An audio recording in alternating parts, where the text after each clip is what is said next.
Made by Shredder Fanfiction. Like, subscribe and hype video. The MC after dying get reborn as a golden retriever. The story is overall wholesome, so you don't like dogs and happiness.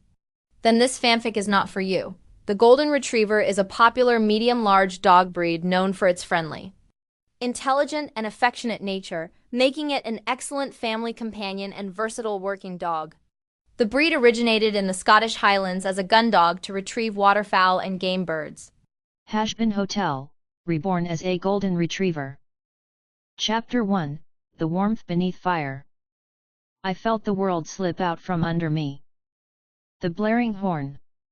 The screech of tires. The last thing I remembered was a flash of metal and the smell of oil and burned rubber filling my nose. Then pain white and sharp and silence after. I had been walking home from the store with a bag of groceries when that truck hit me. It wasn't fast, but it didn't need to be. I died before I hit the ground. When I opened my eyes again, the air burned. It wasn't smoke or dust. It was the heat itself, thick, dry, and alive. I stood up, but the motion felt wrong. My arms weren't arms. My legs were shorter, lighter. I looked down and saw golden fur. My heart jumped. My real paws pressed against hot cobblestone. A tail flicked behind me. I was a golden retriever. At first, I thought I was dreaming. But the sky was red and endless, and the air smelled like iron and ash. I knew this place. I had seen it before on TV. My owner, Jack, used to watch it all the time. Hazbin Hotel. He'd laugh when I sat next to him, pressing my head into his side. I remembered the songs, the bright colors, the way Charlie's eyes had shined even though she lived in hell. Now I was here. I didn't know how a dog ended up in hell. I'd never bitten anyone. I'd never hurt anyone. Maybe pets didn't get a say in where they went. Maybe I was here because of proximity, because Jack hadn't been a saint either. But that didn't matter now. I had full memory. I knew the story. I knew who would be here, what they were doing, what they wanted. I could use that. I started walking. My paws patted softly on the cracked red bricks. The air shimmered with heat, but it didn't hurt. The buildings around me leaned inward, sharp angles and neon lights bleeding through the haze. Signs blinked with broken letters, each advertising something violent or cheap. It was all noise, all motion, but no peace. I could hear yelling in the distance, laughter that didn't sound happy. Then I saw her. Charlie Morningstar. Her blonde hair framed her face perfectly, the red tips glowing faintly under the dull light of hell's sky. She was standing outside a half-painted building with a hopeful smile and tired eyes. The Happy Hotel. It wasn't fully open yet, but she was already greeting passers-by like she believed the whole world could change. Next to her, Vaggie stood with crossed arms, looking skeptical but protective. Alastair hadn't arrived yet, I knew that from my memory. This was right after she'd opened the doors, before everything else. Charlie turned when she saw me. Her smile widened. "Oh. A puppy," she said, bending down slightly. "What are you doing here, sweetie?" I wagged my tail, ears perked up. I couldn't talk. I could only bark softly, a single sound of greeting. Her expression softened immediately. "You're adorable," she said warmly. "But wait, what are you doing in hell? Dogs aren't supposed to be down here, are they?" Vaggie frowned. "Charlie, seriously? A dog? This is hell. You think heaven's gonna miss one?" Charlie gave her a small pout. "Vaggie, come on. Look at him. He doesn't look evil at all. Maybe he's lost." I tilted my head and stepped forward carefully, tail still wagging. I pressed my nose gently to her hand, and she laughed softly. Her touch was warm, not scorching like I expected. She scratched behind my ear. The sound I made was instinctive, soft, content, and almost grateful. See? Charlie said brightly. He's so friendly. Maybe he just needs somewhere to stay. Vaggie sighed. You want to bring a dog into your hotel for sinners? Well, yeah, Charlie said with that same open cheer. Every soul deserves a second chance, right? Even if it's a furry one. She looked at me again, eyes kind. Would you like to stay here, buddy? I barked once, loud and sure. My tail thumped against the ground. Okay then, she said happily. Welcome to the happy hotel. Vaggie rolled her eyes, muttering something under her breath about stray projects, but followed Charlie inside anyway. I trotted after them, paws tapping quietly on the floor. The lobby was messy but full of effort. Paint buckets, old furniture, and half-hung curtains scattered the space. The smell of cleaning chemicals clung to the air. It wasn't grand, but it was alive, bright colors against the dull red of hell outside. Charlie moved through it with a proud smile, gesturing like she was showing off a castle. It's still a work in progress, she said. But soon, it'll be a real place of redemption. Vaggie added dryly, if the walls don't collapse first. I walked slowly through the room, sniffing everything. The air carried traces of dust and faint sugar. Charlie crouched again, watching me with gentle curiosity. What should we call you? She asked softly. I barked twice. My name Golden flashed in my head from before. I couldn't tell her, but she smiled like she understood something anyway. Golden, she said suddenly, as if guessing. You have such pretty fur. That fits.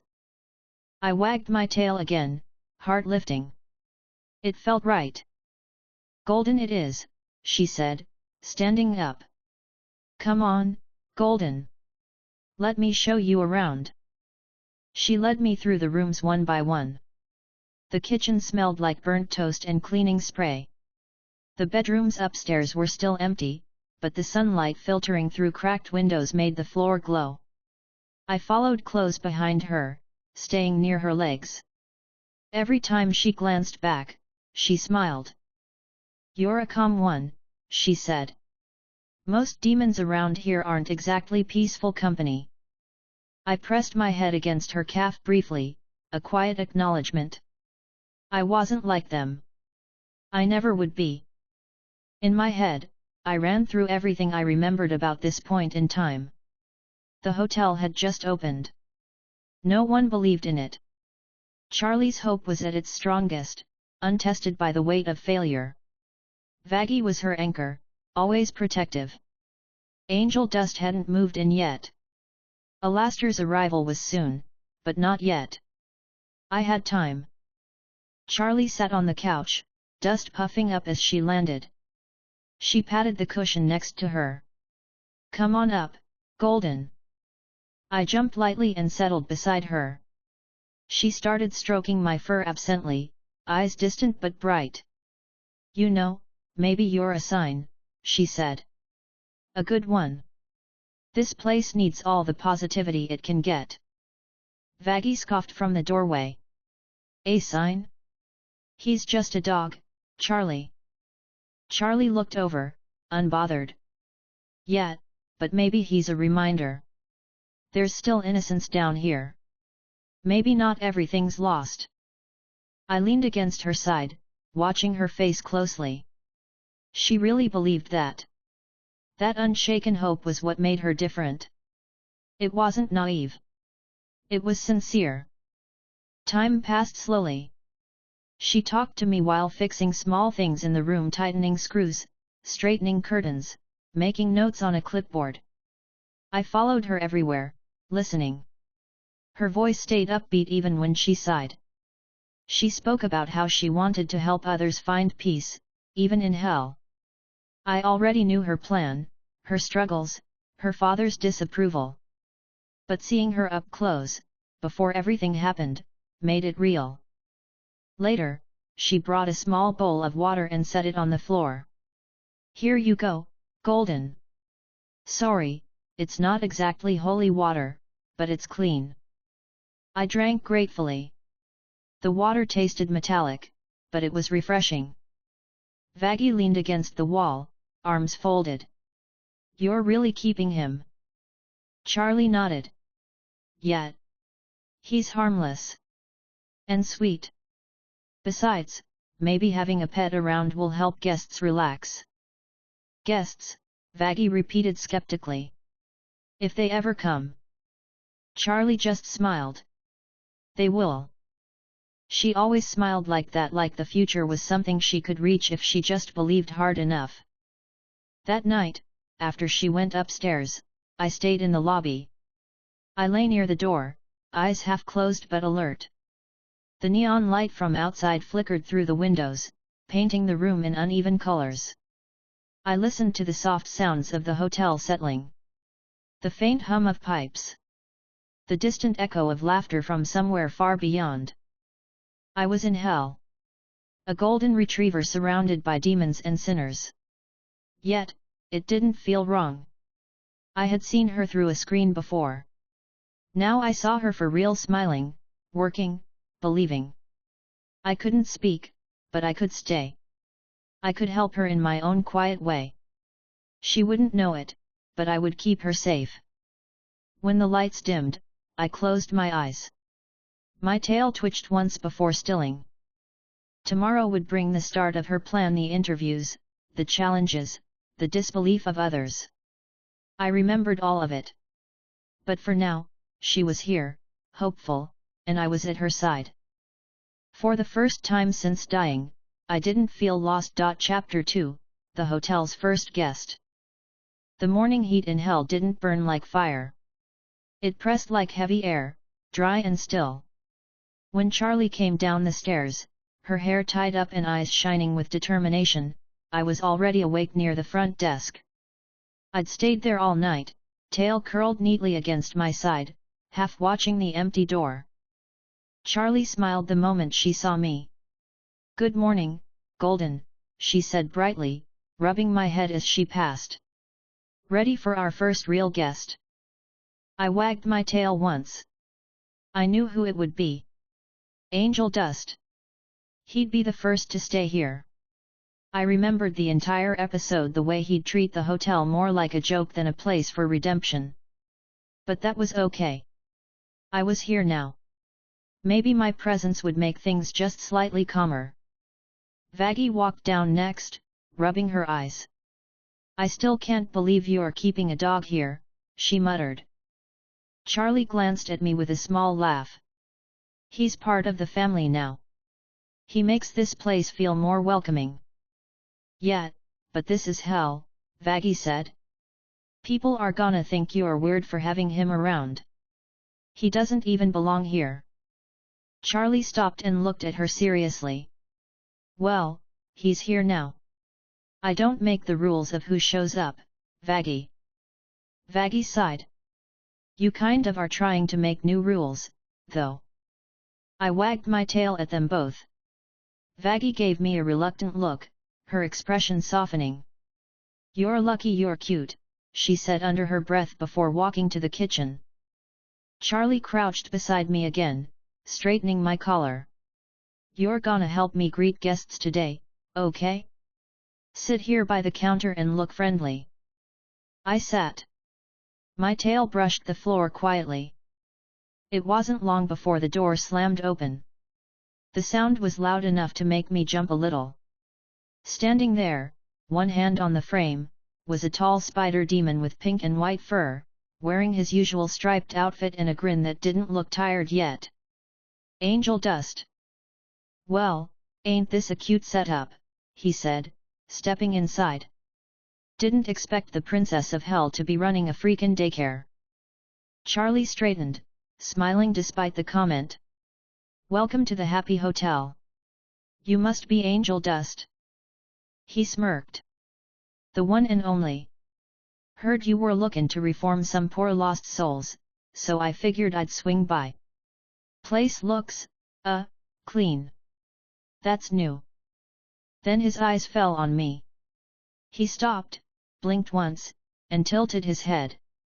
Is that a dog? Charlie clasped her hands. Yes. His name's Golden. He's helping out here. Angel laughed loudly, covering his mouth with 2 fingers. A dog? In hell? You serious, sweetheart? Vaggie appeared from the back, arms crossed. Unfortunately, yes. Charlie's smile didn't waver. He's harmless. And he's sweet. He brings positive energy. Angel leaned down toward me, looking amused. What's the story, hey, boy? You bite sinners, or you just wag your tail till they confess. I wagged my tail once and looked straight at him. His grin widened. He's got guts, I'll give him that. Charlie beamed. See? He fits right in. Angel shook his head and straightened up. You know dogs ain't supposed to be down here, right? I mean, come on, every movie ever says dogs go to heaven. What's he doing down here with the rest of us degenerates? Charlie hesitated. I don't know. Maybe he fell through somehow. But I'm not going to send him away. He's safe here. Angel chuckled, tapping his chin. Heaven's gonna be real pissed if they find out you're hiding one of their good boys in the basement. Vaggie groaned. Let's not start thinking about heaven being pissed, okay? We have enough to worry about down here. Angel winked at her. Just sayin'. Maybe we'll get a celestial raid or something. Could spice things up. Charlie clapped her hands once, breaking the tension. Anyway. Let me show you around, Angel. As she led him through the lobby, Angel kept glancing back at me. Still can't get over that. A dog. You're either brave or nuts, princess. Charlie smiled over her shoulder. Maybe a little of both. I followed quietly behind them, staying close to the wall.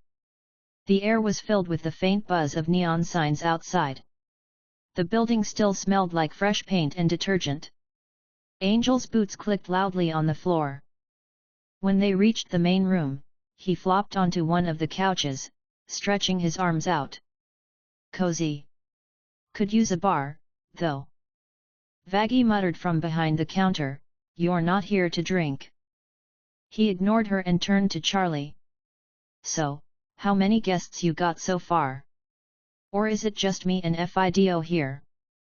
Charlie laughed lightly. You're the first. And Golden's not a guest, he's part of the staff. Angel grinned. Part of the staff? What's he do? Sniff out redemption.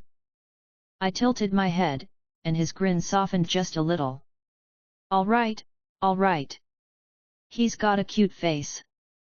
I'll give you that. The door creaked open again. The sound that followed made my ears stand up.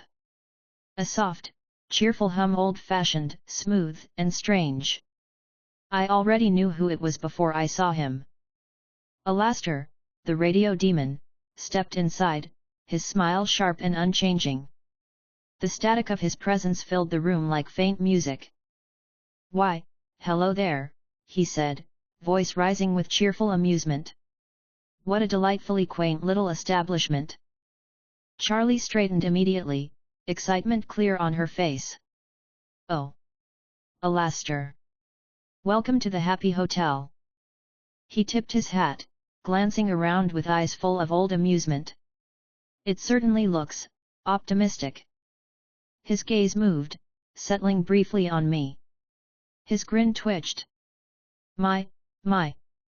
Is that a dog? Charlie nodded proudly. This is Golden. He's helping us greet guests. Alastair chuckled, the sound faintly distorted. A dog in hell? Now that's a sight.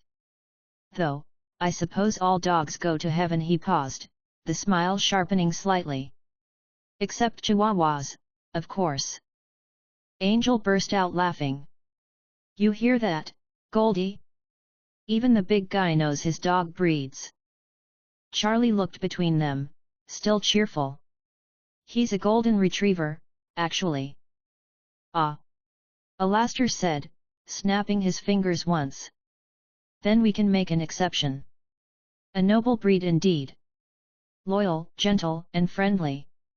Perhaps his presence will elevate the moral tone of this delightful place. Vaggie exhaled. Or confuse everyone even more. Alastair crouched slightly, meeting my eyes with interest. Tell me, my dear little friend, he said with that static grin. How does it feel to be a creature of purity trapped among sinners? I just blinked. His grin widened. Silent, wise. I've always found dogs to be the best judges of character. He straightened up again, turning to Charlie. If heaven does find out you've taken one of their precious canines, my dear, they may not be pleased. But that could be fun. Vaggie stepped forward. We're not inviting trouble. Alastair chuckled. Trouble, my dear, is simply opportunity in a fancy hat. Charlie quickly interrupted. Golden staying. That's final. Her tone was firm but kind. Alastair's eyes glimmered, but he said nothing more. Instead, he drifted toward the couch, sitting with that effortless, old-fashioned posture. Angel tossed his leg over the arm of another couch, smirking. So, what's the plan now, princess? Angel asked. You gonna start your big redemption experiment with me and Lassie here? Charlie clasped her hands together. Yes. I'm so glad you're here, Angel. You're the start of something really important. Angel grinned lazily. If it means free room and food, I'm in, sweetheart. Vaggie shot him a warning look. You better not cause trouble. Me? Trouble? Angel said, hand on his chest. Never. I lay down beside Charlie's feet, listening as they talked. Alastair joined in occasionally, his tone always polite but carrying an undertone I recognized from memory control disguised as charm. Charlie didn't notice it yet. She was too focused on making the hotel work. At one point, Angel looked down again and asked, You really think heaven's cool with this, princess? You keepin' a golden retriever in hell like some kinda rescue project? Charlie smiled. If they're watching, maybe they'll see what we're trying to do here. Angel chuckled. Or maybe they'll send someone to pick him up. Alastair added smoothly, Oh, wouldn't that be entertaining? Divine intervention over a dog. Vaggie muttered, Please don't encourage that. I stayed still, tail slowly wagging. I didn't care if heaven noticed. I was where I needed to be. As the day went on, Charlie kept me close at the front desk. Every new demon that wandered by had the same reaction. Is that a dog? Dogs don't go to hell. Why is there a golden retriever here? Did someone screw up the paperwork upstairs? Charlie answered each one with patience. He's harmless. And he's staying. I watched her handle it all with the same warmth every time.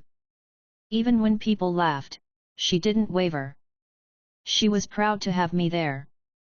By evening, Angel had already claimed his room. Alastair had made himself comfortable. The lobby was quiet again. Charlie sat on the couch with Vaggie beside her. I rested my head on her knee. You did good today, Golden, she said softly, stroking my fur. Everyone noticed you. Vaggie sighed. Yeah. That's kind of the problem.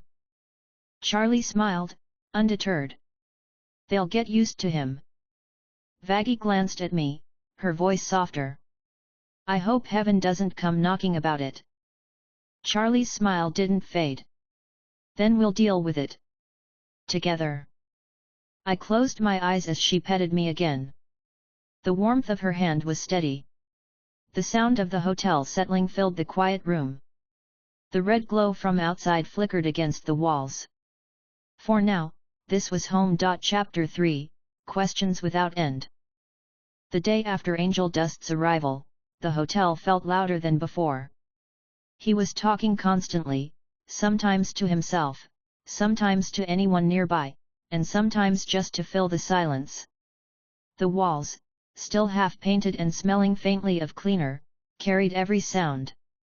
I stayed where Charlie told me to, right beside the front desk. My tail brushed slowly against the floor. She said I looked professional sitting there. Angel had laughed at that, saying, "Professional pup, hey? What's the pay, belly rubs?" I didn't mind. He liked to joke. Charlie laughed too, though Vaggie didn't. By noon, the lobby had begun to fill. Not with guests, exactly, but with curious demons who'd heard rumors about the princess's redemption project. Some came to mock it, others to see what was going on. They filed in one by one, each bringing the same heat and noise that drifted in from the street. I stayed still, watching them. Every head turned toward me. "Is that a dog?" someone asked from near the door. "Why's there a dog in hell?" another demon said, leaning forward with squinting eyes. Charlie smiled patiently. "His name's Golden. He's helping greet guests." A tall demon with cracked horns frowned. "Helping? He shouldn't be here. Dogs don't end up down here. Everyone knows that." Angel Dust, who was sitting on the arm of a chair, smirked. Yet, we all know dogs go to heaven. Guess this one took a wrong turn at the pearly gates." The group laughed lightly. Charlie didn't. She stepped forward, clasping her hands. "He hasn't done anything wrong, so I don't know why he's here either. But he deserves a place like anyone else." Vaggie, standing near the stairs, crossed her arms. "You realize the more people see him, the more they're gonna talk." Charlie said calmly, "Then let them talk. I'm not hiding him." A smaller demon with dark green skin crouched in front of me, his sharp teeth showing as he grinned. "Hey, buddy. What did you do to end up down here, hey? Bite an angel?" I looked straight at him, unblinking. He laughed nervously and stood back up. "Creepy dog." Angel laughed again. "Nah, he's just got good taste. He doesn't bark at princesses or handsome devils." Charlie rolled her eyes but smiled slightly. "He's gentle, Angel. You're the one teasing him." Angel grinned. Yet. I'm giving him character." As the afternoon went on, more came through the door, some out of curiosity, some out of boredom. Every one of them noticed me first. It became a pattern. "Is that a dog? What's a dog doing in hell? I thought heaven took care of the animals. Since when do pets get damned?" Each time, Charlie answered the same way, "He's staying here. He's safe." No one argued with her directly. They just stared, confused or amused, and moved on. Even in a place where monsters of every shape existed, a golden retriever was strange. I stayed calm.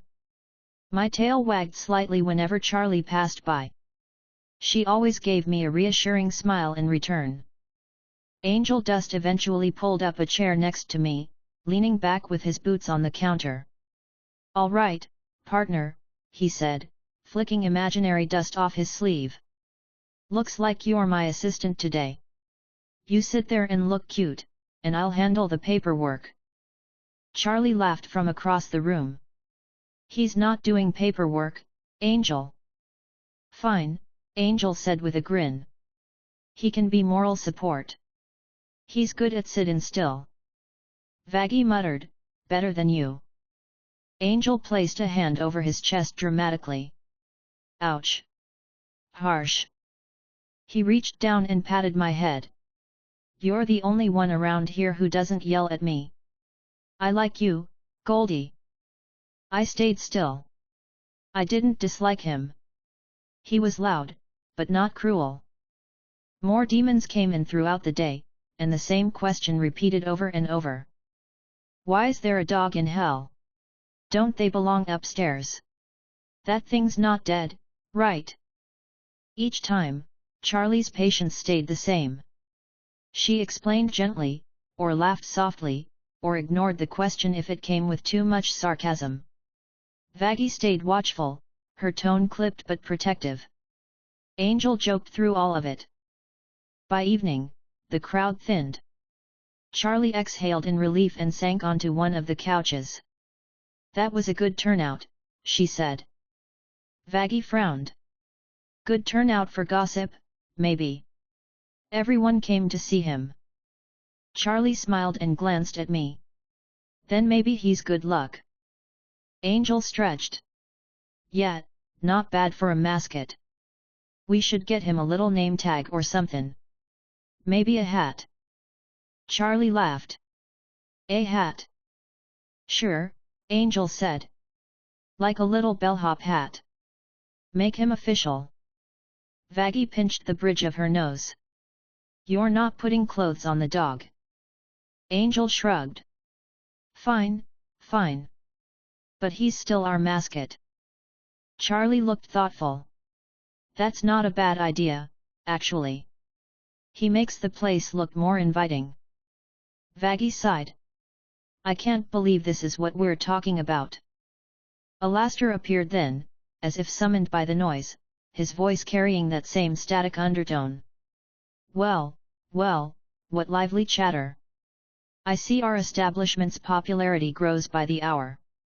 Charlie brightened immediately. Hi, Alastair.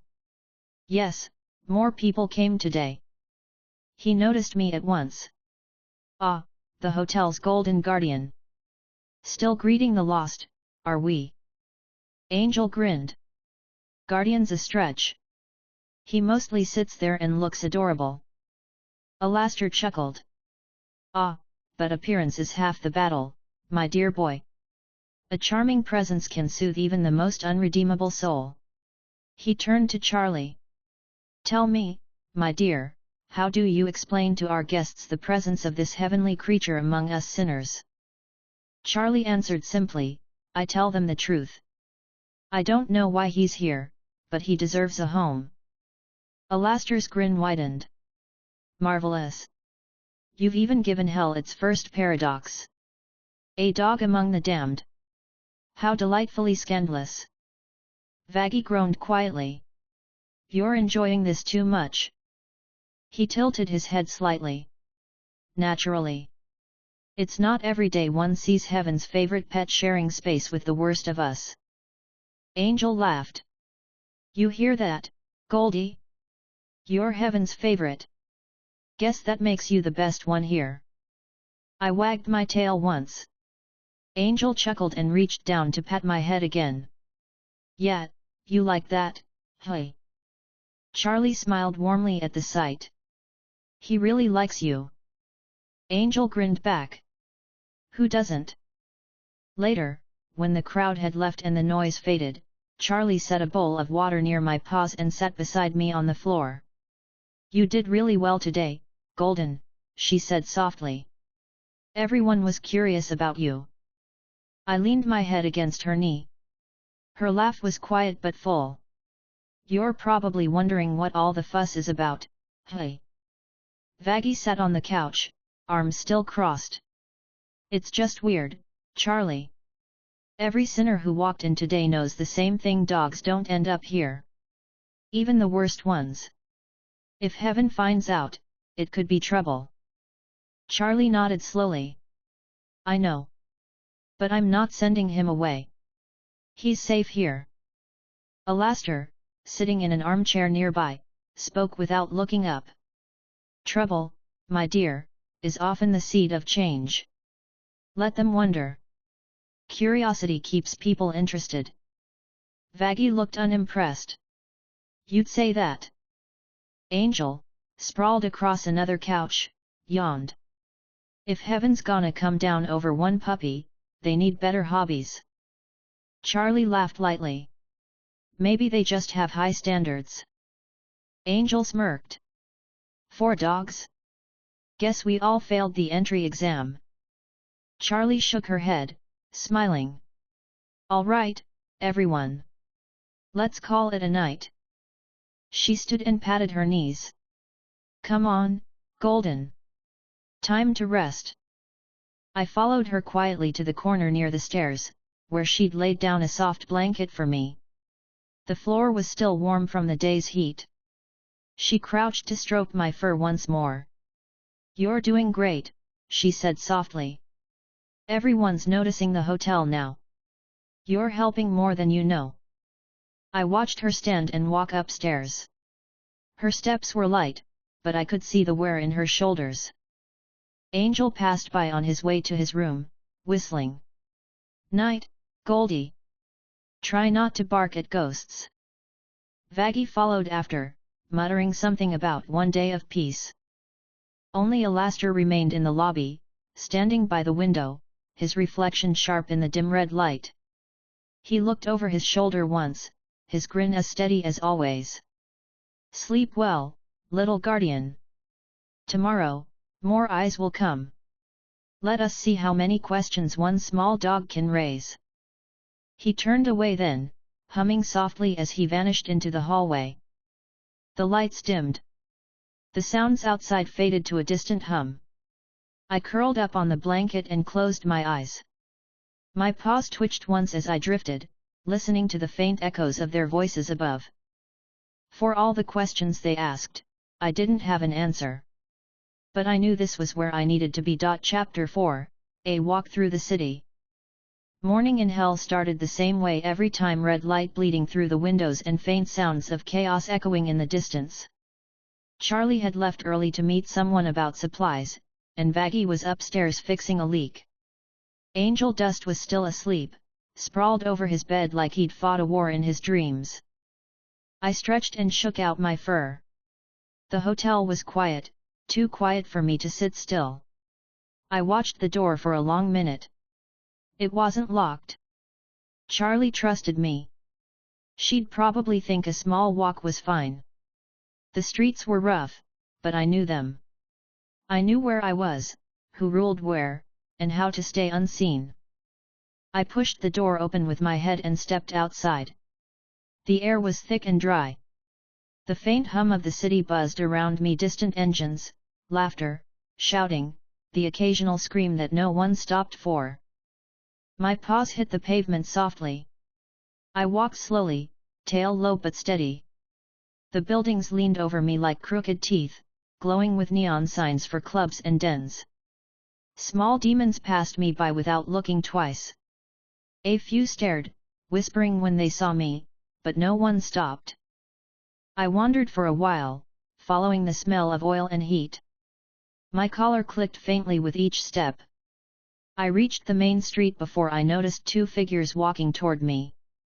They were chatting quietly, their voices sharp and confident. When I saw them, I recognized them instantly. Carmela's daughters Velvet and Katie Killjoy.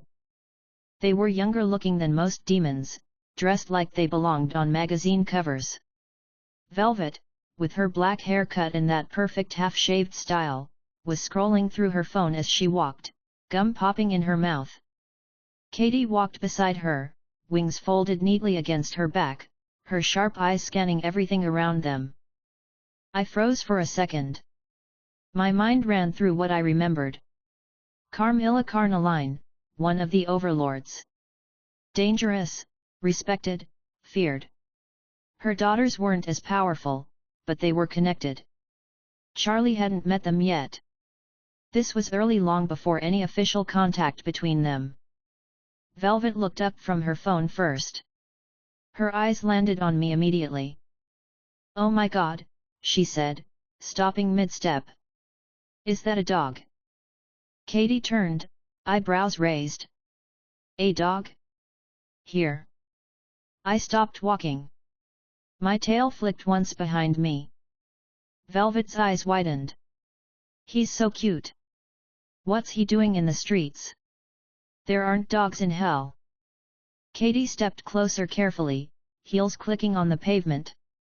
"That's weird. Even the overlords don't have pets like that." I didn't move. I let her approach, ears twitching slightly. Velvet crouched down a little, tilting her head. He looks normal. Like, Earth normal. What's with the collar? She reached out and turned the tag. The engraved letters caught the light. Happy Hotel, she read aloud. Katie frowned. The princess's place? That redemption project. Velvet grinned. You're kidding. The dog belongs to her. Katie folded her arms. What would the princess need with a dog? Velvet smirked. You're asking the wrong question. The real one's how a dog ended up down here in the first place. Katie nodded slowly. That's a fair point.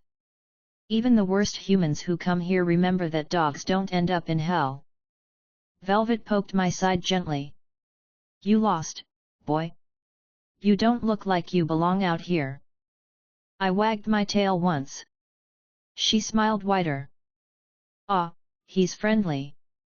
We can't just leave him here. Katie gave her a side look. We're not keeping him. Not keeping, Velvet said with a little laugh, just returning. The princess will owe us for this. Come on. Katie sighed but nodded. Fine. Grab him before something eats him. I followed when they started walking. Velvet didn't pull, she didn't need to. I walked beside her, keeping pace easily. She kept glancing down at me, clearly fascinated. So, she said to Katie, a dog in hell. You ever seen that before? Katie shook her head. Never. I've seen plenty of weird stuff, but not this. Maybe he fell, Velvet said casually. Like, slipped through the cracks or something. Katie frowned. That's not how it works. Heaven keeps track of these things. Velvet grinned. Well, looks like heaven's got paperwork problems then. I glanced up at them as they talked. They were different from Charlie. Colder, sharper. But they weren't cruel. Just curious. We reached the street leading back to the hotel. It looked small compared to the noise of the city, still rough around the edges, but bright in color. The Happy Hotel sign flickered faintly in the dim light. Velvet stopped and whistled. So this is it. It looks cute. In a pathetic kind of way. Katie looked unimpressed. Looks like it's about to collapse. Still, Velvet said with a shrug, it's kinda nice she's trying. Guess this belongs to her. She bent down and scratched behind my ear. Good boy for not biting anyone. The door opened suddenly. Charlie stood there, looking surprised, then relieved. Golden. There you are. She hurried forward, kneeling beside me. I was so worried when I couldn't find you. Don't run off like that again, okay? Her voice softened at the end, full of warmth. I pressed my head against her shoulder briefly. Velvet crossed her arms and smirked. You're welcome, princess. Charlie blinked, standing up. Oh. You brought him back? Thank you. I didn't even realize he got this far. Katie tilted her head slightly. He wandered pretty far. You should probably keep a closer eye on him. Charlie smiled politely. You're right. I will. Thank you again. Velvet's eyes sparkled with curiosity. So, what's the deal with him anyway? Everyone knows dogs don't end up here. Charlie hesitated but stayed calm. I don't know why he's here. But he's good. He hasn't hurt anyone, so he's welcome to stay. Katie raised an eyebrow. That's not an answer. Charlie smiled again, voice steady. Maybe not, but it's the truth. Velvet laughed softly. You really are as soft as they say. Kinda refreshing. Charlie didn't react to the jab. She just crouched to pat my head again. He's harmless. Katie looked around the lobby. So this is your hotel? The redemption thing. Charlie nodded. Yes. I'm trying to help souls change for the better. Velvet leaned on the doorframe. You're serious about that? Of course, Charlie said firmly. Everyone deserves a chance. Katie's tone stayed cool. You really think hell will let you? Charlie met her gaze. I'm going to try. Velvet laughed again. You've got guts, princess. I'll give you that. Angel Dust's voice came from the stairs before Charlie could reply. Hey, what's with all the noise? Oh, great press people. What's next? A camera crew. Velvet grinned. Nice to see my reputation precedes me. Angel blinked, then smirked.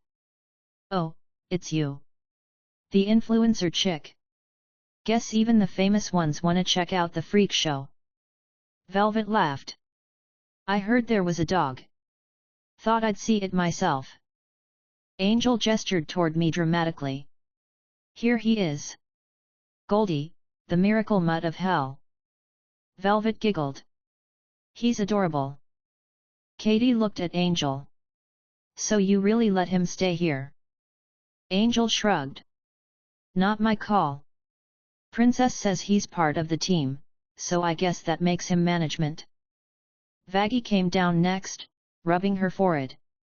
Golden, you can't just leave like that. You worried Charlie half to death. Charlie turned to her.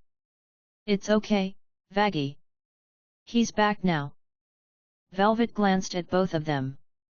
You guys talk about this dog like he's a person. Charlie smiled softly. He's family. Katie shook her head. That's still weird. Heaven must be missing one of their own. Alastair appeared behind the counter, smiling widely. Ah, visitors. What a pleasure. And you've brought back our little celebrity. Velvet blinked. You're the radio demon. Alastair bowed slightly. Indeed I am. And you are the daughters of our dear Carmilla. What a surprise. Velvet smirked. Word gets around fast. Always, Alastair said with a polite nod. And how kind of you to return our misplaced canine. Katie crossed her arms. You're all acting like this is normal.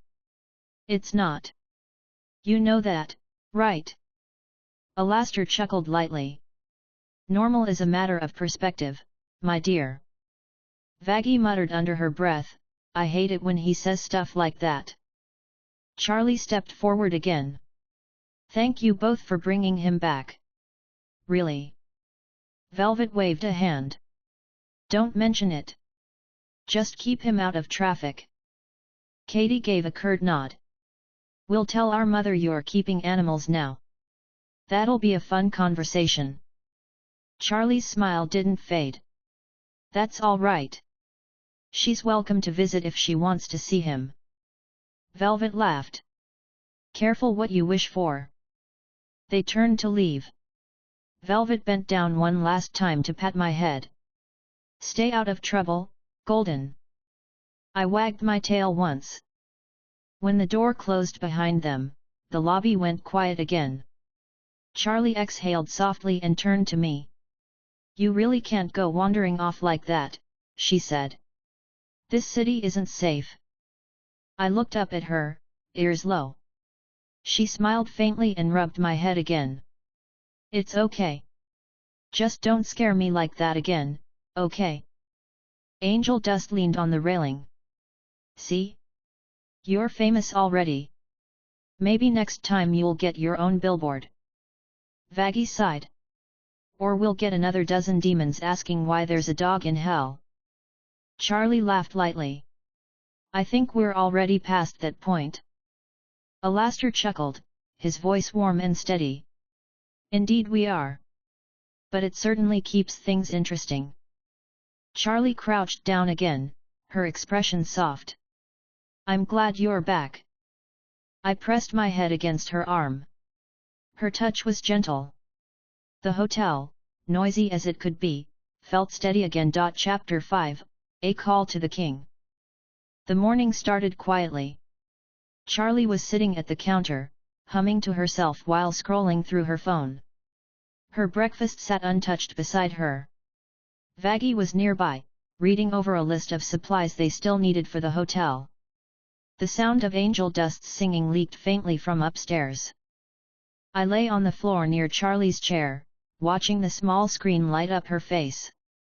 I'd seen her use that phone 100 times now to message others, to call, to plan things for the hotel. I knew what it was, what it could do, and who she could reach with it. Lucifer Morningstar. Her father. The ruler of hell.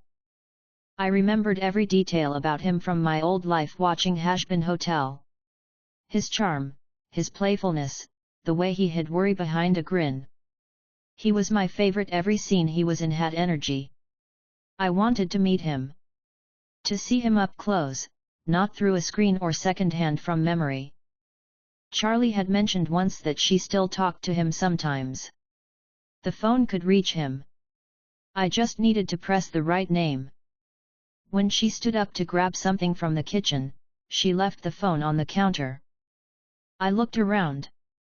Vaggie had her back turned, still muttering about inventory. Alastair wasn't here, he'd gone out. Angel Dust was still singing. I got up quietly and stood on my hind legs against the chair.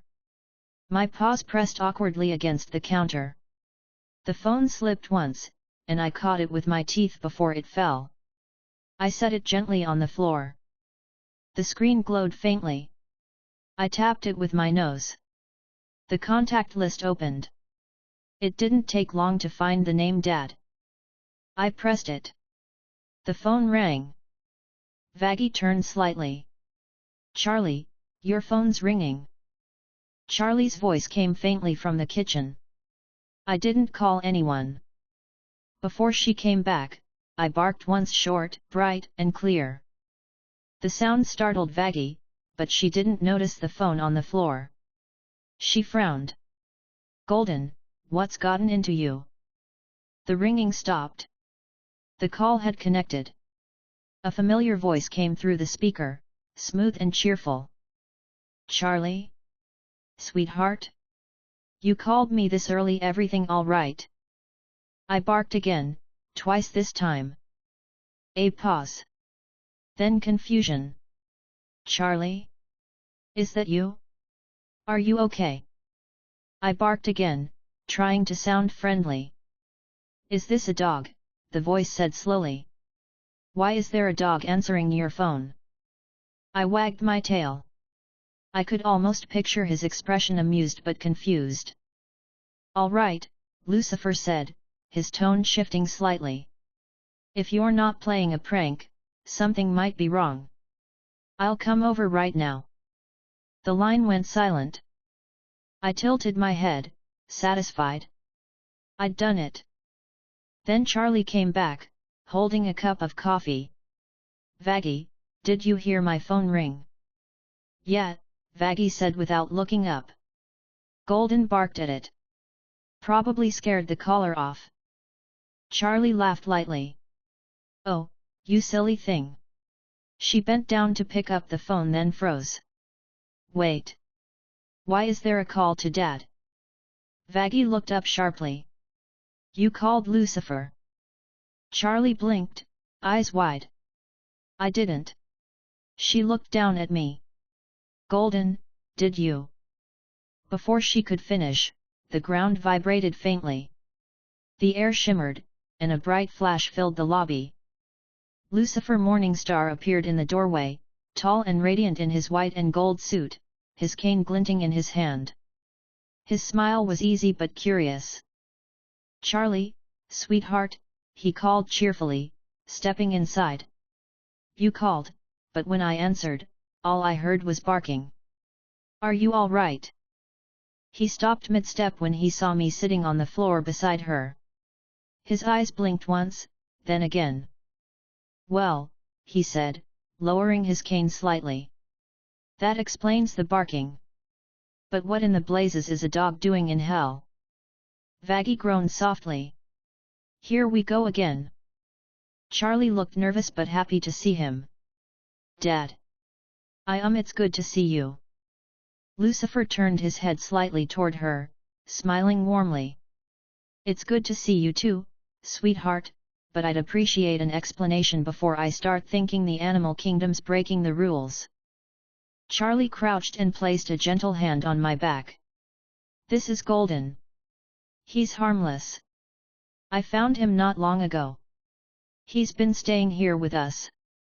Lucifer blinked, his eyebrows rising. A golden retriever. Down here. That's new. Angel Dust, hearing the commotion, came downstairs rubbing his eyes. What's all the noise? Oh, wow, it's him. He smirked slightly. Morning, Your Majesty. Lucifer smiled easily at him. Ah, Angel Dust. A pleasure. I've seen your name in a few records. Quite a reputation you have. Angel grinned. All earned.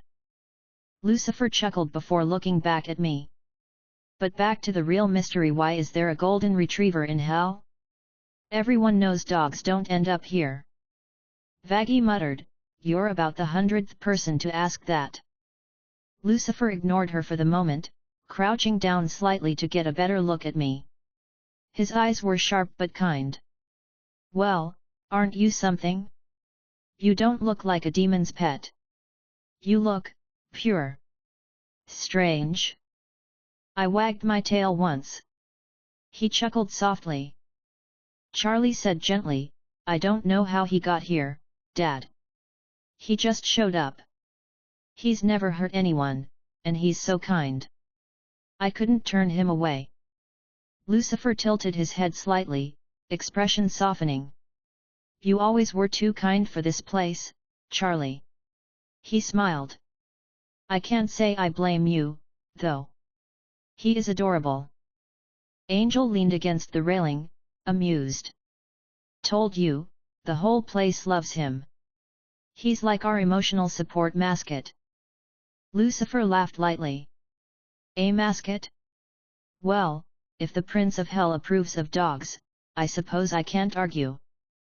Vaggie crossed her arms. You don't look surprised at all. Lucifer shrugged. I've seen stranger things, dear. He crouched again, holding out a hand. I sniffed it, then pressed my nose to his palm. His touch was steady. You're a friendly one. Charlie smiled warmly. He likes you. Lucifer chuckled. Of course he does. Everyone likes me. Angel snorted. Confident much? Lucifer turned slightly toward him. Always. Charlie stood up again, looking a little flustered. Sorry, Dad. I didn't mean for you to rush over like that. Golden must have accidentally called you. Lucifer grinned. He managed to unlock your phone and dial my number? I think he's smarter than you're giving him credit for. Vaggie rubbed her temple. Please don't encourage him. He'll start running the place next. Lucifer laughed quietly and looked around the hotel. You've done well, sweetheart. It's still standing, and it looks charming. Charlie beamed. Thank you. We've had a few guests, and it's been going really well. Lucifer raised an eyebrow. Has it? He turned toward Angel. She's not lying, is she? Angel grinned. Depends on your definition of well. Lucifer smiled faintly. I'll take that as a cautious yes. He looked back at me again, tapping his chin. But really, Charlie, you have a dog in hell. Do you realize how much that's going to get people talking? The other overlords are probably having fits trying to figure out why one of heaven's creatures is walking around down here. Charlie nodded softly. I know. But he's staying. He hasn't done anything wrong. Lucifer's tone softened. I wouldn't take him away from you, sweetheart. Just be careful. You might get attention you don't want. Charlie smiled gratefully. I'll be careful. I promise. Lucifer's eyes returned to me. You really are something else. If heaven hasn't come knocking yet, maybe they've already written you off. Angel stretched. That or they're too busy filing paperwork about it. Lucifer chuckled. Could be. Charlie said, do you want to stay for a bit, Dad? I can make some tea. Lucifer waved a hand. I can't stay long. Just wanted to make sure you weren't in trouble. When I heard barking through the phone, I thought something had happened. Charlie laughed lightly. Sorry for worrying you. Lucifer smiled warmly. You'll never have to apologize for that. He crouched again, reaching out to scratch behind my ear. And you don't go stealing phones again, all right? You'll give your poor owner a heart attack. I wagged my tail and leaned into his hand. He laughed quietly. Smart and affectionate. I like him. Charlie looked proud. See? Everyone likes him. Vaggie sighed. That's what worries me. Lucifer stood, straightening his coat. All right, sweetheart. I'll leave you to it. But next time, maybe call me yourself, Charlie nodded quickly. I will. Promise. He smiled. Good. I'm glad you're doing all right. He glanced at me one last time. Take care of her, boy. I barked once. Lucifer chuckled. That's a yes if I've ever heard one. With a flick of his cane, a shimmer of golden light surrounded him. He tipped his hat toward Charlie and vanished in a flash. Angel let out a low whistle. Man, even his exits are fancy. Charlie smiled softly at the empty air where her father had stood. He always was like that. Vaggie turned to me, arms crossed. Golden, you really called Lucifer? You might have started a whole new rumor. Charlie laughed quietly, kneeling down to hug me. Don't worry, Vaggie. It's fine. Dad didn't mind. Angel chuckled. Next time he visits, maybe he'll bring dog treats. Charlie smiled at that and looked down at me. You really wanted to meet him, hey? I wagged my tail again, pressing closer to her. She rubbed my fur softly. Well, now you have. Chapter 6, Vox at the door. The next day started busier than usual. Charlie was pacing through the lobby, clipboard in hand, while Vaggie handled another delivery of supplies. Angel Dust was sprawled across a couch, complaining about the noise while pretending to help. I stayed at my usual spot near the front desk, tail gently tapping against the floor as I watched everyone move. Lucifer's visit had changed the air inside the hotel. People outside talked more, peered through the windows, even stopped to take pictures. Charlie stayed calm, but her smile looked tighter. She was proud her father had come, but she didn't expect the reaction. I heard the door open before anyone saw who it was. The soft hum of electricity filled the air, mixed with the sound of static and faint digital beeps. I lifted my head. The tall demon who stepped inside wore a sharp suit of dark blue and neon patterns, his square television head flickering with color. Vox. He was taller than Alastair, thinner, and carried that kind of confidence that came from power and fame. The shifting screen of his face glowed faintly as he scanned the lobby. Well, he said, his voice smooth with mechanical undertones. This is the place everyone's talking about. The princess's little charity project. Charlie froze mid-step. She turned slowly, her polite smile returning instantly. Oh. Hello, Mr. Vox. Welcome to the Happy Hazbin Hotel. Vaggie's eyes narrowed immediately. What are you doing here? Vox's grin flickered onto his screen. Relax, sweetheart. I'm just curious. Heard a fun rumor floating around town. Something about Lucifer Morningstar showing up here. Angel Dust sat up, smirking. Word travels fast, huh? Guess you media guys can't resist a headline. Vox's static buzzed softly. It's my business to know what gets people talking. And right now, everyone's talking about this place. His gaze drifted toward me, and the hum of his electronics softened slightly. And about that? Charlie followed his line of sight. Golden. He crouched down, the glow of his screen reflecting in my eyes. A dog, he said, almost to himself. Not a demon one. A real dog. I sat up a little straighter. He studied me for a long second before slowly reaching out a hand. His movement was careful, measured. When his fingers brushed my fur, his grin softened. Well, I'll be damned, he said quietly. You're real. Warm. Alive. Angel chuckled. Careful, he might bite you. Vox laughed. Nah, this one wouldn't hurt a fly.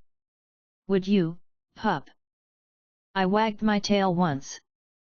He chuckled again and stood, turning back to Charlie. You've got quite the attraction here, princess. The king of hell drops by, and now you've got a pure golden retriever walking around? You're making headlines without even trying. Charlie straightened her shoulders. Golden isn't an attraction. He's part of the hotel. He's family. Vox tilted his head slightly. Sure. But you do realize what you've got here, right? There's not supposed to be a dog in hell. All dogs go to heaven. That's not just a saying, it's one of the few things everyone agrees on. Charlie nodded. I know. I don't understand how he got here either, but he's never done anything wrong. He's kind, and he helps around the hotel. Vox's grin changed slightly, the static flickering on his face. Kindness doesn't mean much down here, sweetheart. Rules are rules. Heaven keeps the good ones, we get the rest. Vaggie stepped forward, her tone sharp. He's staying. End of story. Vox raised a hand. Easy there. I'm not here to take him. I'm just curious. You don't see purity in this ring, ever. Not even by accident. Charlie's expression didn't falter. Maybe that means there's hope for change. Vox gave a low electronic chuckle. Or maybe it means heaven lost something important. He turned to look at me again. You've got no corruption in you. I can see that clear as day. I don't even need a scanner for it. I tilted my head slightly. He looked thoughtful, which wasn't something I expected from him. Angel stood, stretching. You done playing scientist, or are you gonna start charging admission to pet him? Vox smirked. Don't tempt me. I could make a fortune off the footage alone. Vaggie glared. You're not filming him. Vox laughed lightly. Relax. I didn't bring cameras this time. Charlie clasped her hands. Why did you really come here, Vox? He turned toward her. Curiosity. That's all. Lucifer's name in the headlines, a golden retriever running around hell, and the princess of the underworld trying to start a redemption program? That's prime content. Alastair's voice came from behind them, smooth and cheerful. Ah, Vox. How wonderful to see you here. The tension in the room changed immediately. Vox's grin stiffened. Alastair. Still crawling out of the radio waves, I see. Alastair's smile didn't move. And you're still polluting the airwaves, my dear rival. What brings you to our humble establishment? Vox's tone flattened. None of your business, old signal. On the contrary, Alastair said pleasantly, stepping closer, everything that happens in this fine hotel is my business. The static around Vox's frame flared briefly, matching the soft hum of Alastair's energy. Charlie stepped quickly between them. Please, no fighting. We just finished repainting the walls. Alastair chuckled. Of course, my dear. Vox's grin returned, thinner this time. Relax, princess. I didn't come to start trouble. I just wanted to see the pup everyone's losing their minds over. Charlie nodded slowly. Well, now you've seen him. Vox looked down at me again. He's too good for this place. Pure soul, no corruption, no sin. You won't find another creature like him in the entire city.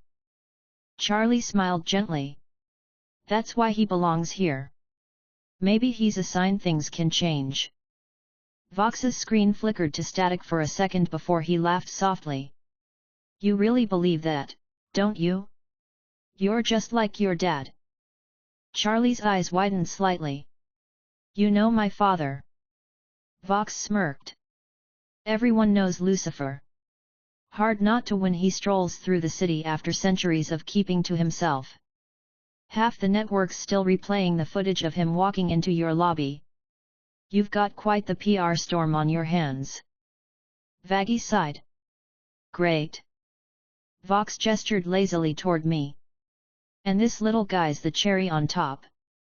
The king of hell visits, and a pure-blooded heaven hound shows up at your doorstep. People are calling it the Morning Star Miracle. Charlie blinked. They're calling it what? Angel laughed so hard he almost fell over. Oh, that's rich. Morning Star Miracle. I like that. Vaggie frowned. We're not using that name. Vox chuckled. You might want to. It's good branding. Alastair's voice turned light but sharp. How very corporate of you, Vox. Always thinking of profits. Vox turned slightly. And you're still thinking like a relic. Some of us adapt. Charlie tried to steer the conversation back. Please, can we not argue? Vox, thank you for visiting, but we have a lot of work to do. Vox's grin widened again. Sure thing, princess. Just remember people are watching now. The moment you make a move, it'll be on every screen in the city. Charlie's smile didn't waver. Then we'll make sure it's a good one. He gave a small laugh and bent down one last time to scratch behind my ear. You keep her out of trouble, all right, buddy? You're the only sane one in this place. I wagged my tail once. He straightened and turned toward the door. See you around, princess. The door closed behind him, leaving faint static in the air. Angel exhaled. Well, that was fun. We should charge for admission next time. Vaggie rubbed her forehead. He's going to make this worse. I can already see it. Charlie sighed softly. He's not wrong. People are watching now. Alastair chuckled quietly. Oh, my dear, let them watch. The more eyes upon you, the grander the performance. Vaggie glared at him. Not everything's a show. Charlie turned to me, her tone gentle again. You did really well, Golden. You stayed calm the whole time. I wagged my tail. She smiled, crouching to hug me. You really do have a way of making everyone talk.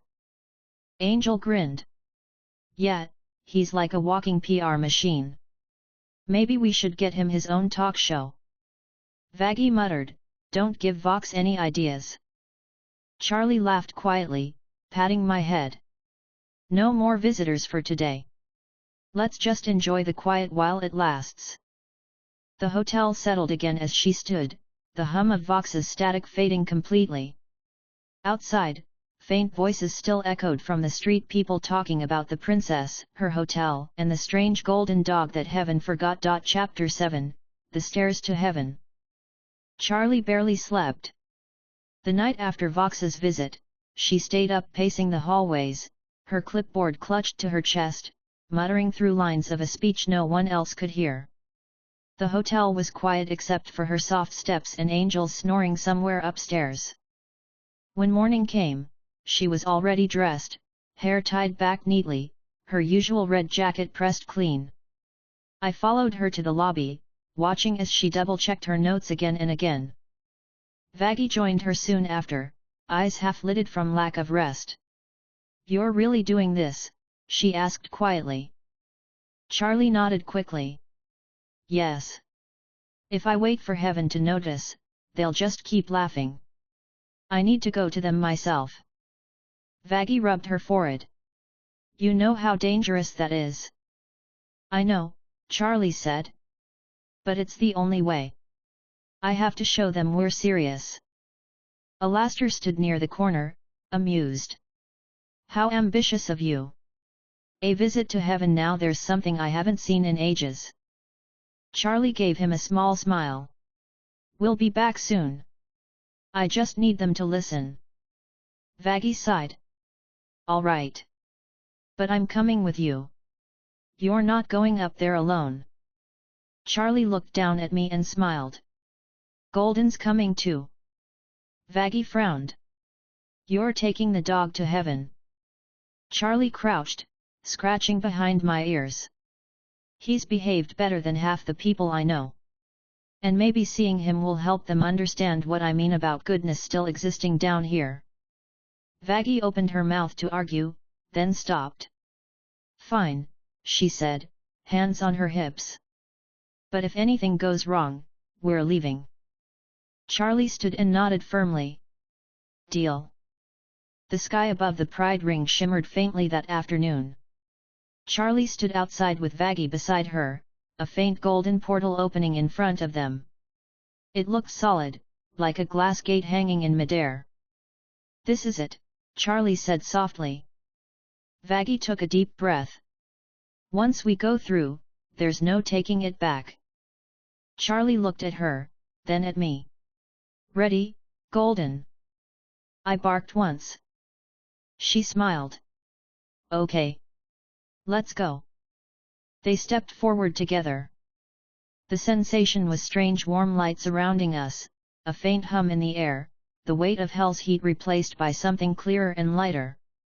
The red glow faded away, replaced by a sky so bright it almost hurt to look at it. When the light faded, we stood in front of tall white structures that shimmered like polished stone. The ground beneath my paws felt smooth and cool. The air smelled faintly of clean water and metal. Vaggie looked uneasy, glancing around. "It's exactly like I remember." Charlie smiled gently. "It's beautiful." "It's strict," Vaggie said flatly. At the end of the long marble path stood a large gate framed by golden metal. Beyond it was a grand chamber filled with long rows of angels. Some were seated, others stood, watching the newcomers closely. Charlie held her clipboard tight as she walked forward. The sound of her shoes echoed faintly. I walked beside her, keeping close. At the front of the hall stood a tall figure with short blonde hair, a white coat trimmed with gold, and a grin that looked too confident. His wings shimmered faintly behind him. "Adam." He leaned casually against a pedestal, watching us approach with open amusement. "Well, well," he said loudly. "If it isn't the Princess of Hell herself. What a surprise!" The other angels murmured quietly, glancing between each other. Charlie smiled politely. "Hello, Adam. Thank you for seeing me." He laughed softly. "Oh, I didn't have much choice. You caused quite a stir with that little project of yours. A hotel for redemption, hey? Adorable." Vaggie frowned, stepping closer to Charlie. "We're not here to be mocked." Adam smirked. "Relax, Vaggie. I remember you.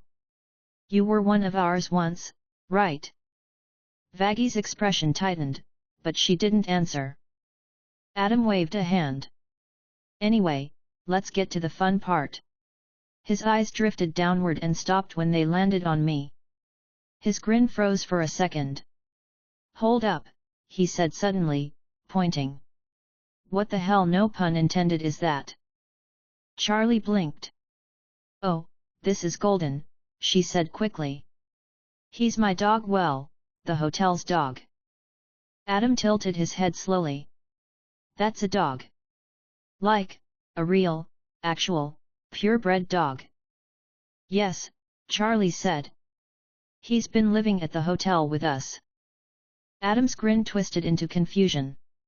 You brought a dog into hell? Charlie shook her head.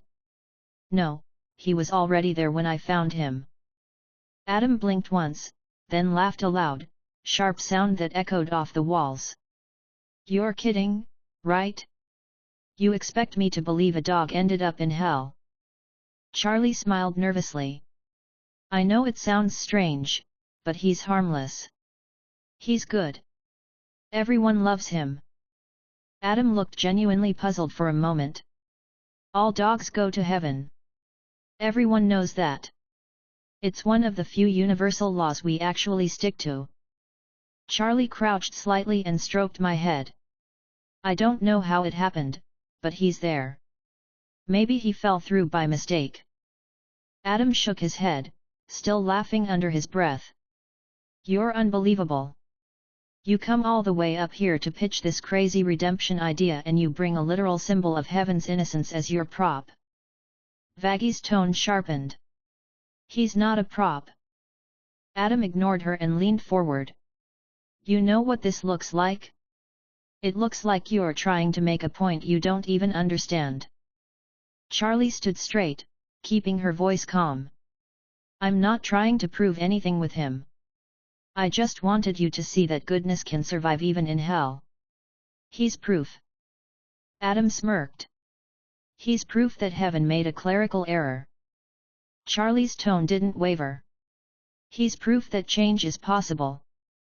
Adam sighed dramatically, rubbing the back of his neck. All right, princess. Let's get this over with.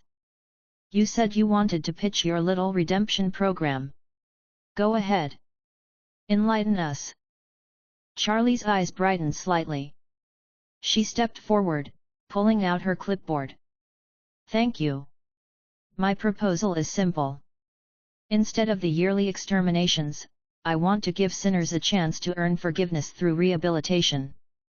They can learn, grow, and become better. Maybe even worthy of heaven again. The angels murmured, some amused, others irritated. Adam listened for a few seconds before cutting her off. You're serious about this? Charlie nodded. Yes. I've already started. We have guests at the hotel, and we're making progress. Adam crossed his arms. You think you can fix hell's problems with therapy sessions and pep talks? It's more than that, Charlie said firmly. It's about giving people hope. About showing them they still matter. Adam laughed again, loud and genuine this time. That's adorable. Really? But you're missing something. Princess Hell exists for a reason. You think heaven made it because we ran out of space? Charlie's hands tightened on her clipboard. Then why do you send exterminators every year? If you believe in punishment, why do you destroy the ones already being punished? Why not give them a chance to change? Adam's smirk thinned. Because it's cleaner. Charlie's expression faltered. Cleaner. Adam shrugged. Less paperwork. Easier than pretending anyone down there's worth saving. Vaggy stepped forward sharply. That's disgusting. Adam grinned at her. You didn't complain when you were one of us. Vaggy's jaw clenched. I learned better. Charlie put a hand on her arm. Vaggy, it's okay. She turned back to Adam. You can mock me all you want, but this isn't a joke. I believe people can change. And I'll keep trying no matter what you say. Adam tilted his head, studying her. You sound just like your father. Charlie blinked. That's not an insult. He grinned. Didn't say it was. But he's the reason we have exterminations in the first place. He broke the rules, remember? You're just following the family tradition. Charlie's eyes softened for a moment, but her voice stayed steady. Maybe I am. But I'm going to fix what he couldn't. The room was quiet for a long moment. Then Adam sighed, leaning back against the pedestal again. You're lucky I'm in a good mood, princess. Otherwise, I'd have you escorted back to hell for wasting everyone's time. Charlie straightened. You haven't even heard the results yet. Adam smirked. Fine. I'll make you a deal. If one of your little projects actually works, if you can show me a sinner who's truly changed, I'll bring it up with the council.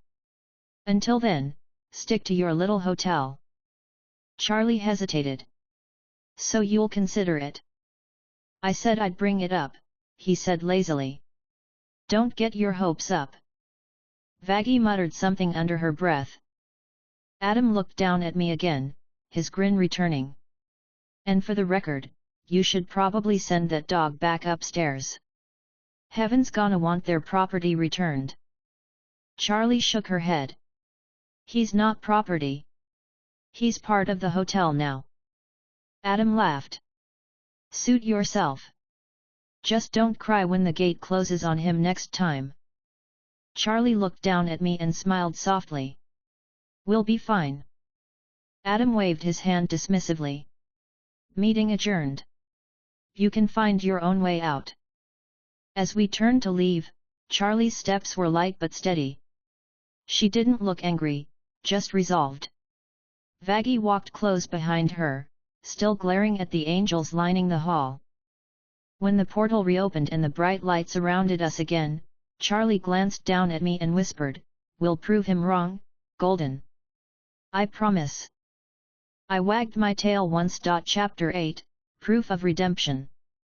When we returned from heaven, the air in hell felt thicker than before.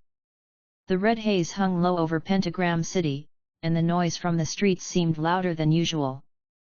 The heat pressed against my fur, but I stayed close to Charlie as we walked from the portal back toward the hotel.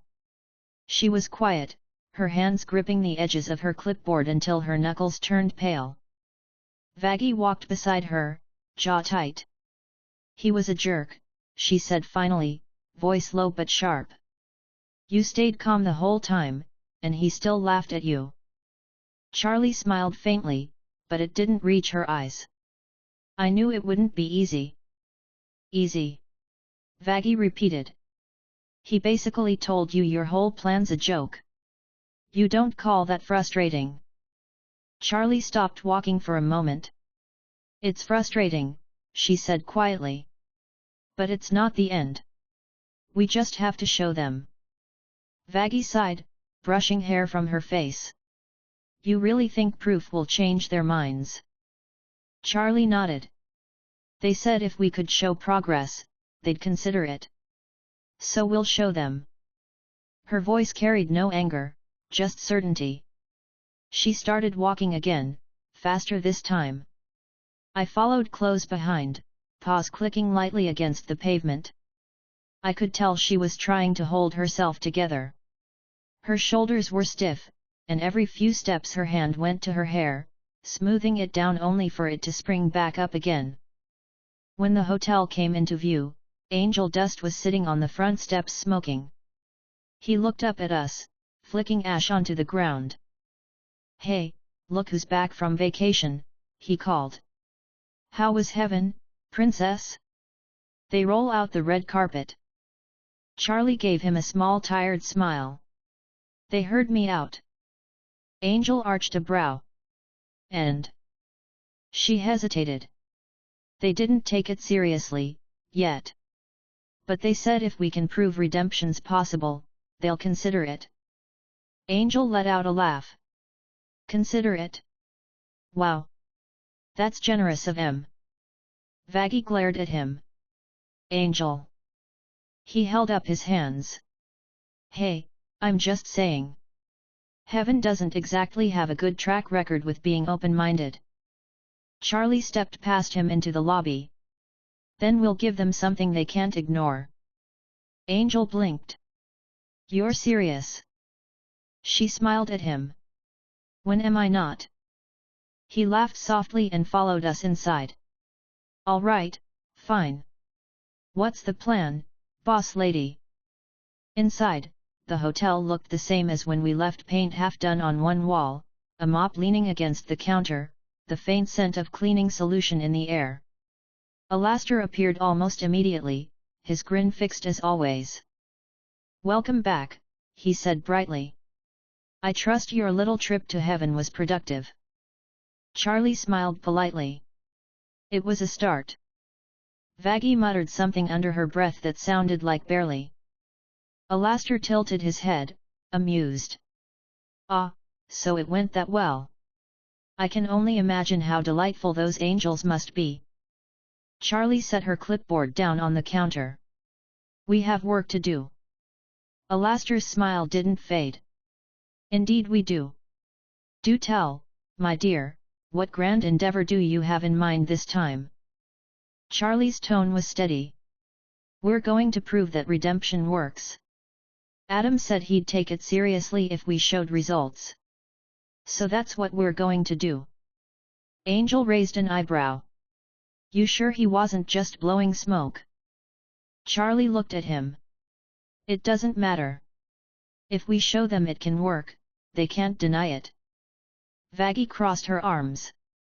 You're really set on this, hey? Charlie nodded. Yes. It's our only chance. Alastair chuckled. Well, my dear, if it's proof you seek, I'm sure I can assist. There's nothing quite as satisfying as a good demonstration. Vaggie frowned. We don't need your kind of demonstration. He smiled wider. Of course not. I'm merely offering my expertise. Charlie stepped between them before the argument could start. We'll need everyone's help. Angel, that means you too. Angel pointed to himself. Me? What, I'm the poster boy now. Charlie smiled softly. You were our first guest. If anyone can show that people can change, it's you. Angel looked away, scratching his neck. Yeah, about that, princess, you sure you picked the right guy? Charlie didn't hesitate. Yes. I am. Angel stared at her for a long moment, then sighed. Fine. But I'm not wearing a halo. Charlie laughed lightly. Just be yourself. Alastair chuckled. How inspiring. Vaggie rolled her eyes. You're enjoying this too much. I enjoy everything, Alastair said cheerfully. Charlie looked around the lobby, her energy slowly returning. Okay. Step 1, we start documenting progress. Real changes. Good deeds, effort, anything we can measure. Vaggie raised an eyebrow. You mean like a report? Exactly, Charlie said. If we can show improvement, maybe they'll listen. Alastair hummed softly. A report from hell. How deliciously ironic. Vaggie shot him a look. You're not writing it. Charlie started pacing again, thinking out loud. Angel, you've been helping with deliveries lately, right? Yeah, when Husk's too drunk to fly, Angel said. That counts, she said, jotting something down. Community service. He blinked. That's what we're calling it now. She smiled. You're helping others. That's the point. He shrugged. Guess when you put it that way. Vaggie leaned against the counter. And what about the others? We don't have many guests right now. Charlie nodded. Then we find more. We keep the doors open and help whoever walks in. The more people we can reach, the stronger our case will be. Vaggie sighed. You never stop, do you? Charlie smiled. Nope. Alastair's grin widened. Oh, how thrilling. A grand crusade for goodness in the depths of perdition. You do know I adore a good challenge. Vaggie muttered, that's what worries me. Charlie ignored the remark and turned toward me. Golden's been helping too. He's great with guests. Angel laughed. He's better than most of us, that's for sure. Charlie crouched, patting my head. He's part of the reason I think we can do this. If he can exist down here and still be good, then maybe others can too. Vaggie shook her head but smiled slightly. You really believe that, hey? I do, Charlie said. Alastair clapped his hands together. Then it's settled. The great experiment continues. Angel stretched and yawned. Guess I'll start by not skipping chores. That's a good start, Charlie said happily. Vaggie rubbed her temple. I'll handle the reports. You handle the guests. Charlie nodded. Perfect. Alastair leaned on his cane. And I'll make sure everything stays entertaining. Vaggie sighed. You mean under control? He smiled. Of course. The next few hours were busy. Charlie organized schedules, made lists of tasks, and checked on every room personally. Angel helped fix a broken door hinge in one of the hallways, grumbling the entire time but doing it anyway. Vaggie cleaned the kitchen, muttering about how she wasn't meant to be a maid. Alastair whistled cheerfully as he adjusted the lighting in the main lounge. I followed Charlie wherever she went, watching her energy return with every small success. She smiled at Angel's progress, encouraged Vaggie's patience, and even thanked Alastair for his decorative improvements. By evening, the hotel felt livelier than it had in weeks. Charlie stood at the front counter with her clipboard full of new notes. We're doing it, she said softly. We're really doing it. Vaggie glanced up from a stack of papers. It's a start. Charlie smiled. It's enough for now. Angel dropped onto a couch nearby. I'm just glad you didn't say we had to pray or something. Charlie laughed. No prayers. Just progress. Alastair appeared beside them without a sound. Ah, progress. The sweetest illusion of all. Vaggie groaned. Can't you go haunt someone else for 5 minutes? He chuckled. Never. Charlie looked around at all of them, then at me. We'll make it work. I know we will. Vaggie smiled faintly. You always say that. Because it's true, Charlie said. Angel grinned. You're a real piece of work, princess. But you've got guts. Charlie laughed. Thanks, Angel. As the night grew quieter, Charlie sat on the couch with her clipboard resting on her knees. I curled up beside her. She looked tired, but not defeated. She reached down and scratched behind my ear. We'll prove him wrong, Golden, she said softly. We'll show them redemption isn't a joke. I leaned my head against her leg. Vaggie watched from across the room, shaking her head but smiling. You two really are something. Charlie grinned at her. You love it. Vaggie sighed. Yeah, maybe a little. Angel chuckled from the other couch. I'm gonna start charging for therapy sessions at this rate. Alastair laughed quietly. Do be careful, dear boy. The princess might start believing in you next. Angel smirked. Maybe she already does. Charlie stood and stretched. All right, everyone. Let's get some rest. Tomorrow we start fresh. Vaggie nodded. Fine by me. Angel yawned. As long as I don't have to wake up early. Alastair tipped his hat. I shall ensure the morning is as bright as your ambitions, my dear. Not too bright, Vaggie warned. He grinned. No promises. Charlie laughed, turning off the lights one by one as they all drifted toward their rooms. I stayed by her side until she reached the stairs. She looked down at me, smiling gently. "Come on, Golden. Bedtime." I followed her upstairs, my tail brushing softly against the steps. When she reached her room, she knelt beside me again, hugging me lightly. "Thank you for coming with me," she said quietly. "Even when it was scary." I wagged my tail. She smiled and stood. "We'll make them see." "I know we will." She turned off the light, and the hotel fell into stillness. Outside, the city hummed with distant noise, but inside the Hazbin hotel, everything felt steady again.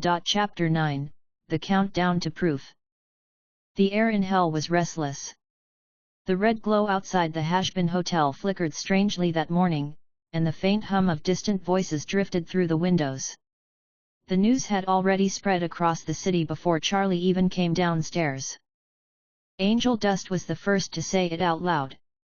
He stood in the lobby holding a folded newspaper that looked half-burned at the edges. "Hey, Princess, you seen this yet?" Charlie stopped halfway down the stairs, still in her uniform jacket, clipboard pressed to her chest. "What is it?" Angel waved the paper. "Heaven moved up the next extermination again. 3 months. That's all we got." Vaggie appeared from the hallway, eyes sharp. "You're kidding." "I wish," Angel said, tossing the paper onto the counter. "Guess somebody up there really didn't like your speech." Charlie crossed the room quickly and picked up the paper. The headline was short and cruel: "Heaven shortens extermination schedule." Below it, a blurry photo showed the Heaven Council chambers. The article didn't mention her by name, but it didn't have to. Vaggie leaned over her shoulder. "They're doing this because of you." Charlie didn't answer right away. Her fingers pressed into the edge of the newspaper until it creased. "Then we'll just have to move faster." Vaggie's eyes widened. "Charlie." She looked up. "We don't have a choice, Vaggie. If we don't show them something before the extermination, all of this will mean nothing." Angel groaned, rubbing his forehead. "You mean we gotta do, like, actual work now?" Vaggie shot him a glare. "You're supposed to be doing that already." He grinned. "Yeah, but now it's official." Charlie put the newspaper down and straightened. "We start today. The hotel's ready. We just need guests." Alastair appeared behind the counter, his voice bright and cheerful. "Oh, how thrilling! Nothing like a little heavenly deadline to motivate the damned." Vaggie sighed. "How long have you been standing there?" "Long enough to enjoy the drama," he said pleasantly. Charlie turned toward him. "Alastair, we'll need your help spreading the word. The more sinners we reach, the better our chances." He tilted his head. "You want me to advertise?" "Yes," she said firmly. "But nothing flashy or scary. We need to sound welcoming." Alastair laughed softly. "How dull. But very well. I suppose I can tone it down." Vaggie muttered, "I'll believe that when I see it." Charlie smiled slightly. "Thank you. Angel, I want you to talk to anyone who comes by. Help them feel comfortable." Angel blinked. "You sure that's a good idea?" She smiled wider. "You can be charming when you want to be." He laughed. "Flattery'll get you everywhere, princess." Charlie crouched and patted my head. "Golden, you'll help greet them too. Everyone likes you." I wagged my tail once, and her face softened. Alastair chuckled. "Ah yes, the hotel mascot. How very domestic." Vaggie pointed at him. "You stay out of trouble." "Of course," he said smoothly. "I always do." By mid-afternoon, the first guest arrived. The door creaked open, and a snake-like demon slithered inside wearing an old pilot's hat and a set of cracked goggles. His voice hissed with excitement. "Ah, so this is the famous Hazbin Hotel. The talk of the town." Charlie's face brightened instantly. "Welcome. You must be Sir Pentius." He puffed out his chest. "Indeed. Inventor, airship captain, genius." Vaggie muttered quietly, "an occasional nuisance." Pentius didn't seem to hear. "I have come to see what all this talk of redemption is about." "A chance to reform, you say?" "Ha! Sounds like an excellent opportunity to expand my empire in more ethical ways." Charlie clasped her hands together. "That's great. We'd love to have you." Vaggie frowned. "You sure about this one?" Charlie nodded. "Everyone deserves a chance." Pentius grinned. "Excellent. Where do I put my minions?" Charlie blinked. "Minions?" The door burst open again, and several small egg-shaped creatures tumbled inside, each saluting loudly. "Ready for duty, boss." Angel covered his mouth to hide a laugh. "Oh, this is gonna be fun." Vaggie rubbed her temples. "You've gotta be kidding me." Charlie smiled anyway. "Welcome, everyone. Follow me to your rooms." Pentius slithered proudly after her, the little egg minions waddling behind. Angel leaned over the counter toward Vaggie. "She's really letting him stay." Vaggie sighed. "Of course she is." By evening, 2 more new guests had arrived. The first was a small, fast-moving demon girl named Nifty. She darted through the door carrying a feather duster almost as big as her. "Hiya! This place looked dusty, so I came to clean it." Charlie blinked, caught off guard. "Oh, that's very nice of you." Nifty smiled so wide her eyes almost disappeared. "You got bugs? I can get rid of bugs. Also, you got food." Angel laughed. "You're gonna fit right in." The next was Husk, who shuffled in with a deck of cards in one paw and a bottle of liquor in the other. Alastair said there was free booze. Alastair appeared beside him instantly. "Ah, there you are, old friend." Husk sighed. Yeah. Don't call me that." Charlie clapped her hands. "This is perfect. More guests, more chances for redemption." Vaggie gave her a look. "You really think any of them are gonna make it to heaven?" Charlie smiled. "They don't have to yet. They just have to try." Vaggie stared at her for a second before sighing. "You're impossible." Charlie grinned. "That's what you love about me." Vaggie groaned quietly but didn't argue. Over the next few days, the hotel grew busy. Nifty cleaned everything in sight, often twice. Sir Pentius filled the basement with blueprints and strange machinery, occasionally blowing fuses in the walls. Husk took over the bar, muttering complaints but keeping things running smoothly. Angel helped entertain guests and even avoided starting fights for the most part. Charlie spent every waking hour checking on progress, writing down notes, and smiling at everyone she passed. I followed her wherever she went. Sometimes she'd stop and crouch beside me, running her hand through my fur for a moment before moving on. Those brief pauses helped her breathe again. One afternoon, she stood by the front window, staring at the hazy city skyline. "We're really doing it," she said softly. Vaggie walked up beside her.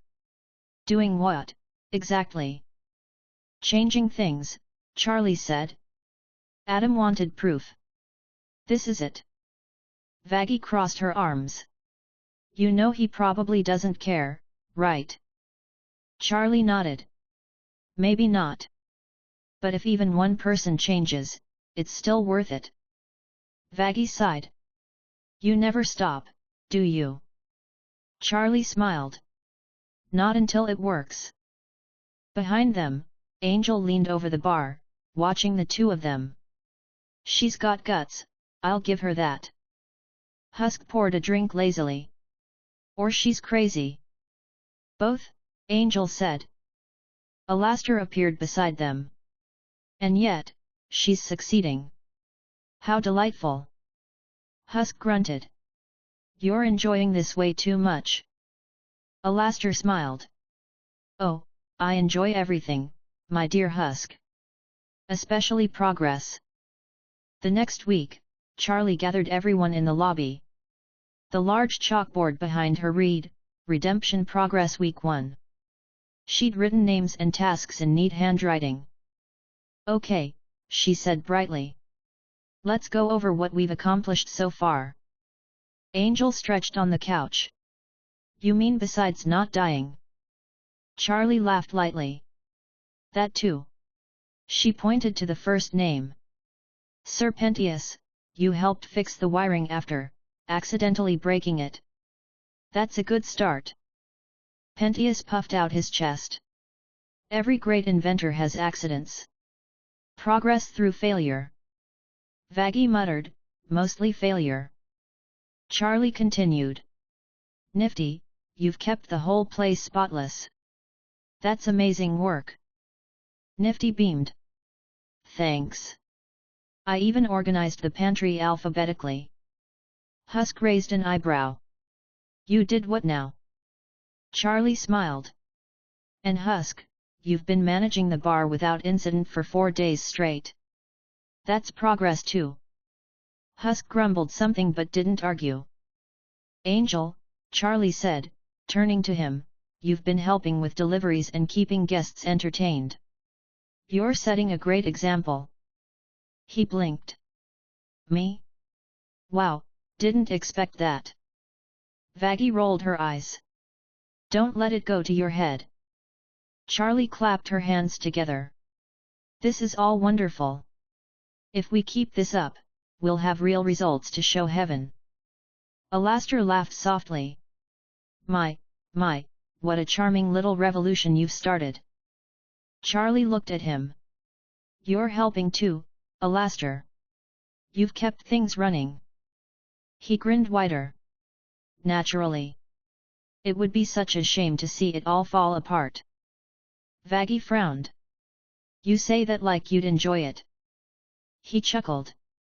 Oh, I'd enjoy either outcome. Charlie sighed but smiled anyway. Thank you, everyone. I'm proud of all of you. Angel leaned back, smirking. You sound like a teacher. Maybe a little, she said with a laugh. Vaggie put a hand on her shoulder. You're doing good, Charlie. Charlie smiled at her. We're doing good. Later that night, after everyone went to their rooms, Charlie sat at the counter with her clipboard, reviewing notes. The faint hum of the city echoed through the windows. I lay beside her chair, watching her write. After a while, she set the pen down and sighed. We're running out of time, Golden. 3 months isn't long. I lifted my head, and she reached down to scratch behind my ear. But we'll make it work. We have to. Vaggie appeared in the doorway, rubbing her eyes. You're still up. Charlie smiled faintly. Couldn't sleep. Vaggie sat beside her. You need to rest. Tomorrow's gonna be another long day. I know, Charlie said. I just don't want to waste any time. Vaggie sighed. You can't fix hell in a night, Charlie. Charlie smiled softly. No. But we can start. Vaggie looked at her for a long moment, then nodded. Get some sleep. We'll keep going tomorrow. Charlie reached down to pat my head again. Come on, Golden. Bedtime.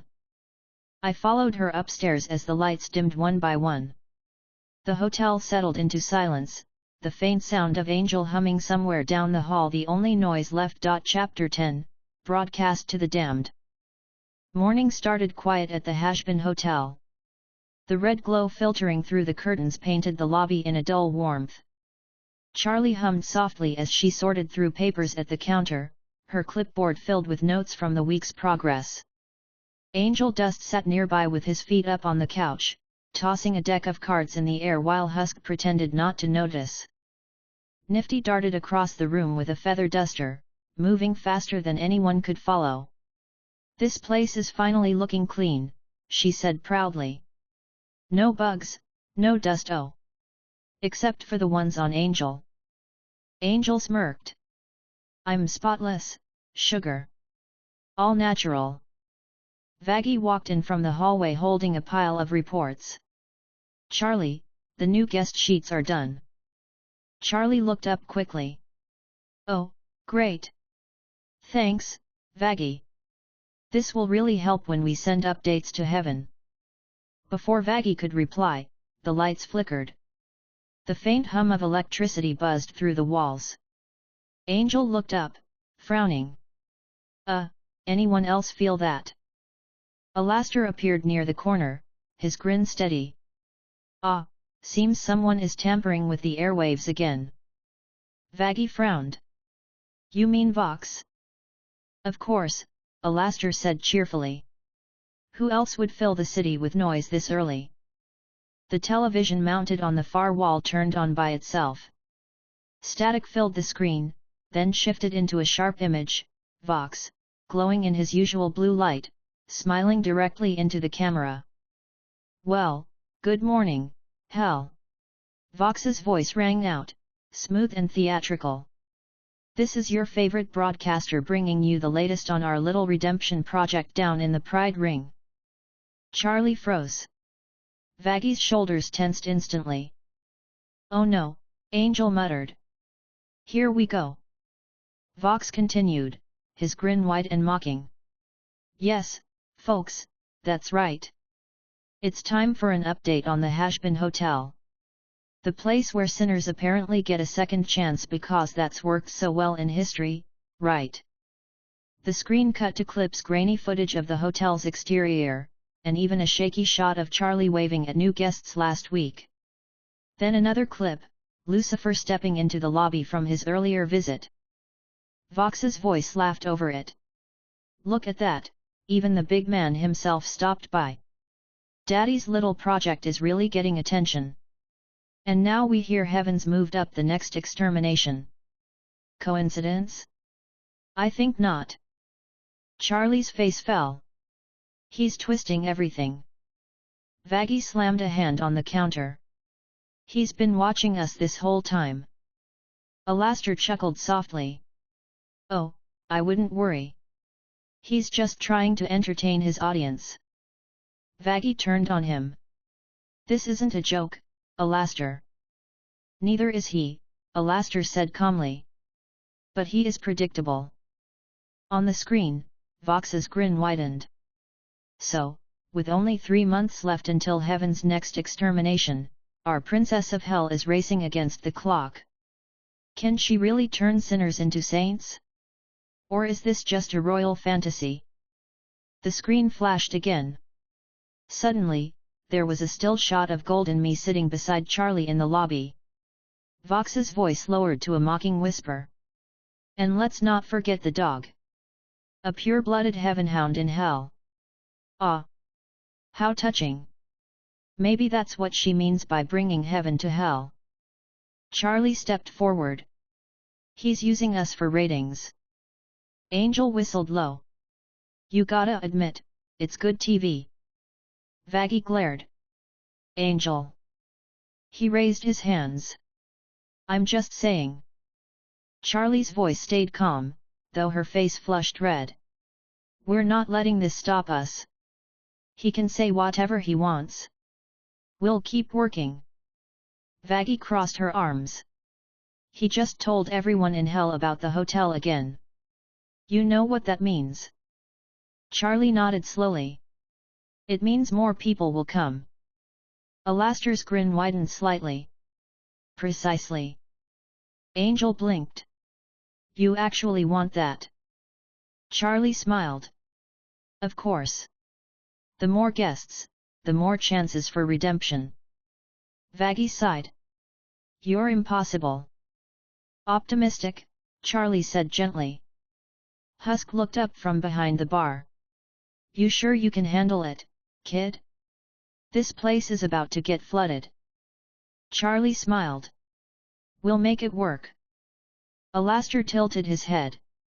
Then let us prepare for the incoming wave, shall we?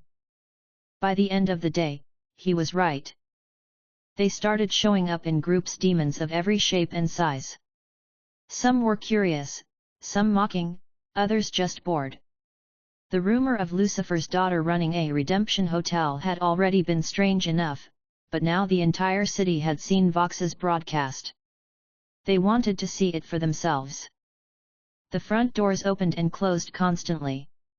Charlie stood at the reception desk with her best smile, greeting every new face with the same warmth. Welcome to the Hazbin Hotel. We're so glad you're here. Some laughed when she said it, others nodded awkwardly. Vaggie stood beside her, clipboard ready, keeping things organized as best she could. Angel floated between guests, chatting easily, while Nifty zipped around with towels and drinks. Alastair moved among the crowd, his presence silent but commanding. Even the loudest demons quieted when he walked past. I stayed near Charlie, sitting by her side, tail swishing slowly. More than once, a visitor would stop mid-sentence and stare at me. Is that a real dog? One demon asked, eyes wide. Charlie smiled. Yes. His name's Golden. He's part of the hotel family. The demon blinked. How's he alive down here? Charlie kept smiling. He just is. They usually didn't ask again. Vaggie came over after the 10th guest signed in. We're running out of rooms. Charlie's eyes widened. Already? Yeah, Vaggie said. And half these people think this is some kind of show. Angel strolled past, smirking. Well, technically, it is. Vox made sure of that. Charlie sighed. Then let's give them something worth watching. Vaggie stared at her. You're serious? Charlie nodded. Always. The next few days were chaos. The hotel had never been this full.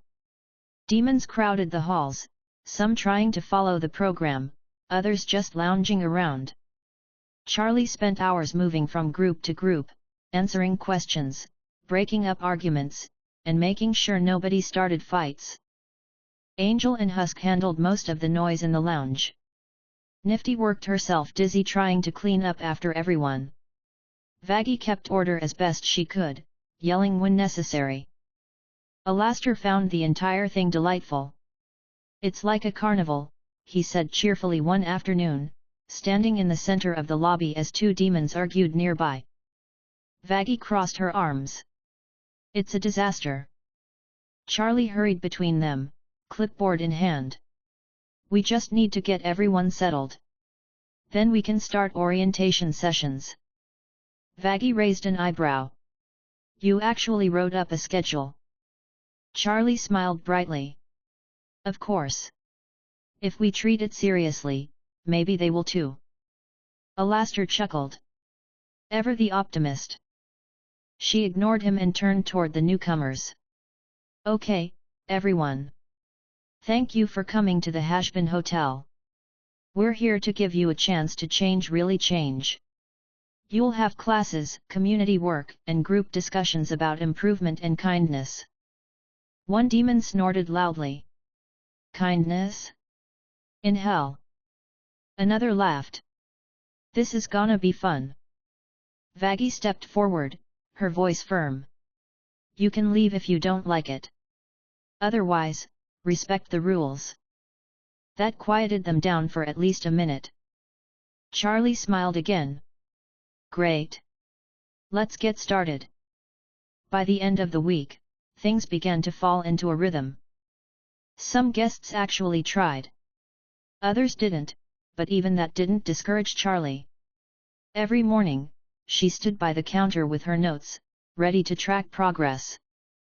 Angel even helped a few new guests clean the lobby one afternoon. When Charlie saw it, she smiled so wide that he laughed. "Don't look so shocked, princess. I can play nice sometimes." "I know," she said happily. "I'm proud of you." He blinked, then rolled his eyes. Yet. Don't get mushy." Husk grumbled behind the bar, but there was a faint smile on his face too. Nifty danced around with a broom, humming. "This is so fun. It's like we're all roommates." Vaggie leaned against the wall, watching the chaos. "You're lucky it's working." Charlie looked at her. "It's not perfect, but it's progress." Vaggie sighed, then smiled slightly. "Yet. Progress." That night, the television clicked on again. Vox appeared on screen, the same smirk on his glowing face. "Well, folks, looks like our favorite princess is still at it. The Hazbin hotel's busier than ever. Guess hell sinners just can't resist free housing." Charlie stood in front of the screen, arms crossed. He can mock all he wants. Vaggie frowned. "You really think this won't make things worse?" Charlie smiled faintly. "He's giving us attention. That's all that matters." Alastair chuckled from the corner. "Ah, the irony. Vox's own obsession may yet make you famous, my dear." Angel leaned back on the couch. "Hey, if it gets more people in here, let him talk. I don't care." Charlie crouched beside me, her hand brushing through my fur. "We'll show him this isn't a joke. We'll show everyone." I wagged my tail, watching the tired but determined smile on her face. The screen flickered again, but this time Vox didn't laugh. His voice came through softer, almost curious. "Well, princess, the whole city's watching now. Let's see if your dream survives reality." The screen went dark. Charlie stood up. "Then we'd better make sure it does." Chapter 11, Too many demons, not enough space. The next few days felt full from the moment I opened my eyes. I woke to noise. Doors slamming. Heavy footsteps. Laughter that sounded too loud for morning. Someone shouting down the hall. The mattress in the room above creaked as if someone had jumped on it. I stood, stretched, and shook out my fur. The corridor outside my corner already smelled like too many bodies in too little space. Sweat, smoke, booze, cheap perfume, oil from Pentius's machines, cleaner that Nifty kept spraying everywhere. It all mixed into one thick scent. I padded out into the hallway. The hotel was packed. I knew from memory that the building was never supposed to hold this many sinners at once. But Charlie had told everyone yes. She always would. On the second floor, two demons shoved each other shoulder to shoulder in the hallway. "Move your crap out of my doorway," one shouted. He was tall, grey-skinned, with little horns that bent backwards. "Not my fault you're late, I got here first," the other snapped, clutching a sack of random junk. They bumped into each other, wings and arms clashing in the narrow space. I slipped around their legs, tail low so I didn't get stepped on. Vaggie appeared at the top of the stairs just in time. "Hey," she shouted, voice sharp. "Break it up." Both demons stopped, hands still on each other's shirts. Vaggie glared. "We don't have enough rooms to give you all private suites. You're sharing, or you're leaving. That's it." Greyhorn simply grumbled. The flyer didn't say anything about bunking with idiots. The flyer also didn't say we tolerate fighting, Vaggie replied flatly. "You want a chance at redemption, start with basic manners." They both glanced at me. I sat down and wagged my tail once.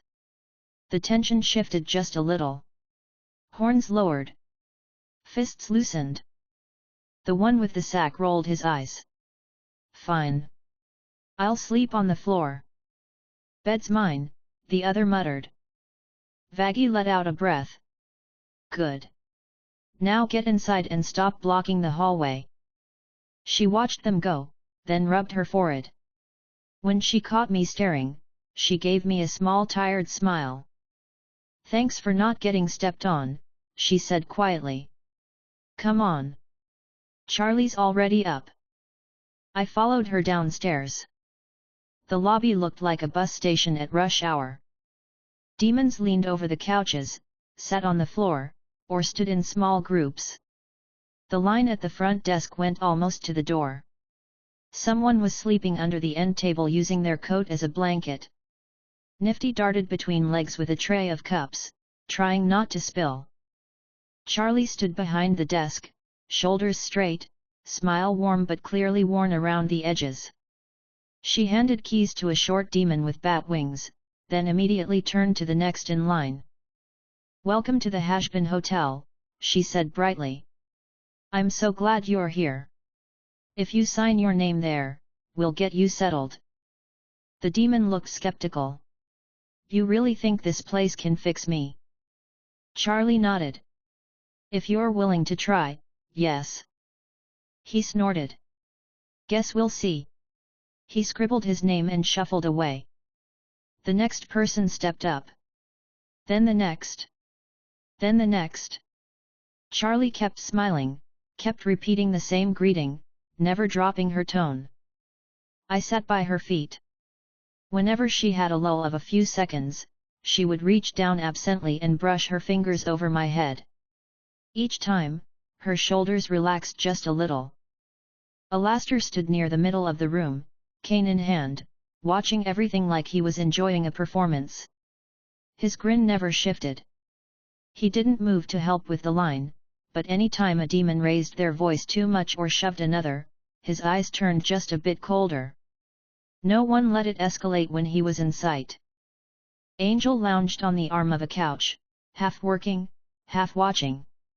He was talking to a small group of new arrivals. So, you're really trying to reform here? One demon asked, laughing. You? Angel smirked. Hey, I'm a work in progress, sugar. Don't judge the painting while the paint's still wet. The demon snickered. You sure you're not just here for free lodging? Angel shrugged. Two birds, one stone. Husk wiped down the bar in jerky movements, his ears flat as someone slammed an empty glass down a little too hard. Hey, cat, a customer called. Another round. Name's Husk, he said dryly. And we're cutting back on the rounds. House rules. What? The demon snapped. I thought this was hell. It is, Husk replied. And even I'm tired of watching you people puke on my carpet. Water or nothing. The demon cursed but took the water when Nifty shoved it into his hands. I moved through the lobby, weaving around legs, checking on everyone. A few guests bent down to pet me as I passed. Damn, one of them said. Still can't get over there's a real dog down here. Yeah, another replied. What's he doing in hell anyway? I had heard that question so many times it didn't even register anymore. I just wagged my tail and let them rub my fur. Their hands smelled of smoke and old sins, but they were gentle. By midday, the air felt thick with body heat and voices. Someone had turned the radio on, but the noise of everyone talking almost drowned it out. Charlie finally left the desk to Vaggie and crossed into the center of the room. Okay, everyone, she called out. We're going to start our first group session in a few minutes, so if you want to participate, please gather in the main lounge. A few demons groaned. Some rolled their eyes or ignored her completely. But more than I expected actually listened. They moved toward the couches, grumbling as they went. Angel raised his eyebrows. You really think this many are gonna sit still at once? Charlie nodded. We won't know until we try. Vaggie muttered under her breath but followed her anyway. Alastair stepped closer, voice cheerful. Shall I assist with the arrangement? I do enjoy a lively gathering. Charlie considered it for a second. You can help keep the noise under control. But no, theatrics. He placed a hand over his chest in fake shock. Why, my dear, when have I ever been theatrical? Vaggie groaned softly. I can list examples. Charlie gave them both a quick look, then turned and clapped her hands. Everyone ready? I trotted after her into the main lounge. The room was full. Demons sat on the couches, on the floor, on the backs of chairs. The atmosphere was restless. Some watched her with mild interest, others with skepticism. One demon lounged in the corner, flipping a knife between his fingers. I sat beside Charlie, close enough that my side brushed her shoe. Hi, everyone, she said, her voice bright. Thank you for coming to this first group session. I know some of you are here because you're curious, and some because you don't have anywhere else to go. But I really believe we can make something good out of this. A demon scoffed. Good? In hell. Charlie smiled at him without missing a beat. Yes. Even here. Another demon huffed. This better not be a lecture. It's not, Charlie replied. I just want to talk. We're going to share a bit about why you came here, what you want to change, and how we can help each other. There was a ripple of groans. One demon stood abruptly. I'm not here to tell my life story. Before Vaggie could step in, Angel spoke from his seat on the back of a couch. Relax, big guy. You don't like talking, don't talk. Just sit there and look pretty. A few demons laughed. The tension loosened a little. Charlie nodded gratefully at Angel. That's right. No one's going to force you to share. But if you want help, it's good to be honest. The knife-flipping demon tossed his blade into the air and caught it. You really think talking's gonna change what we are? Vaggie's eyes narrowed. If you already decided nothing can change, why are you here? He shrugged. Free bed. Free drinks. Cute princess. Angel whistled low. He's not wrong. Vaggie glared at him. Angel just grinned. Charlie kept her tone gentle. You can start for any reason. What matters is what you do now that you're here. She pulled a chair out and sat, instead of standing over them. That changed the mood. People shifted, eyes moving away from hostility into curiosity. Who wants to start? She asked. Silence stretched for a few seconds. Then a demon with small curled horns and a scar across his nose lifted a hand. Fine. I'll go first. Charlie smiled warmly. Thank you. What's your name?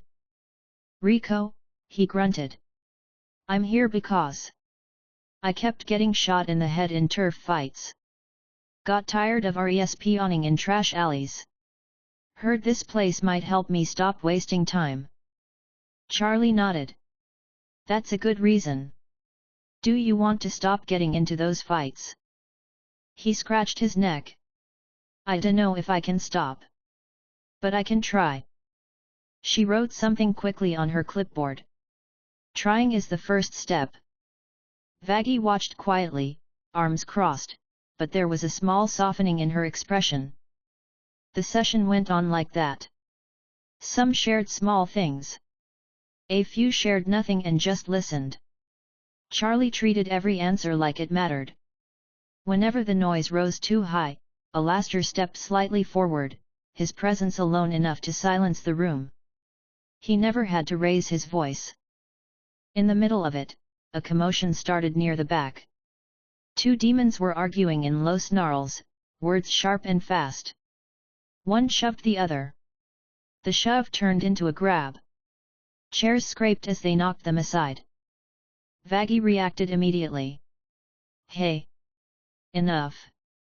She shoved herself between them, pushing one back with a hard palm to his chest. You wanna punch each other, go outside and do it on your own time. In here, you follow the rules. The taller demon squared his shoulders. Who made you boss? She stared straight up at him. I did, she said firmly. You got a problem. His hands clenched. For a second, I thought he might swing anyway. I got up and moved closer, tail held low but not tucked, watching his face. Then Alastair's cane tapped the floor once. The sound was not loud, but everyone heard it. The lights flickered just a touch. The demon swallowed. Whatever, he muttered, stepping back. This place is lame anyway. Charlie gave Vaggie a grateful look. Thank you. Vaggie's jaw was tight, but she nodded. The session continued, but the energy in the room stayed on edge after that. Too many different people crammed into one place, all with their own habits and histories. Even I could feel its short tempers, restless bodies, minds not used to being told to sit and think. After it finally ended, most demons drifted away into smaller groups. Some went to the bar, others back to their rooms. Charlie slumped into her chair for a second, shoulders dropping. Vaggie looked at her. You okay? Charlie nodded, forcing a smile. Yeah. That went pretty well. Vaggie snorted. You call that pretty well? Charlie laughed softly. A few people talked.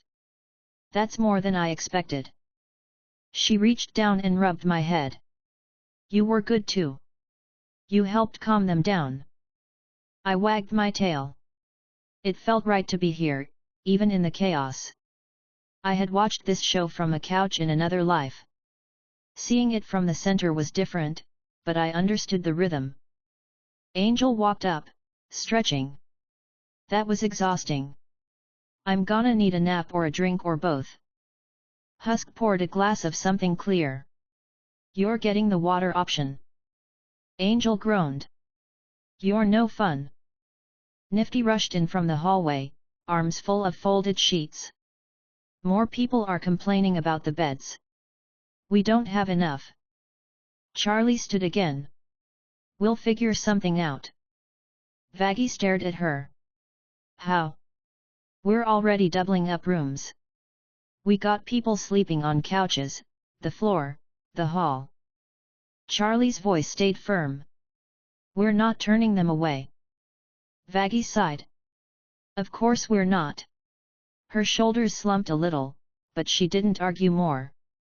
Alastair glanced around the crowded lounge, amused. Might I suggest a rotation system? Shared schedules. Staggered rest times. It would at least control some of the chaos. Vaggie groaned. You just want to treat them like a radio schedule. Order is order, he replied pleasantly. Charlie thought about it. That's actually not a bad idea. If we can divide people into groups, it'll be easier to manage sessions and chores too. Alastair bowed slightly. Always happy to assist. Vaggie pinched the bridge of her nose. I hate agreeing with him. Angel chuckled. You get used to it. Or you don't.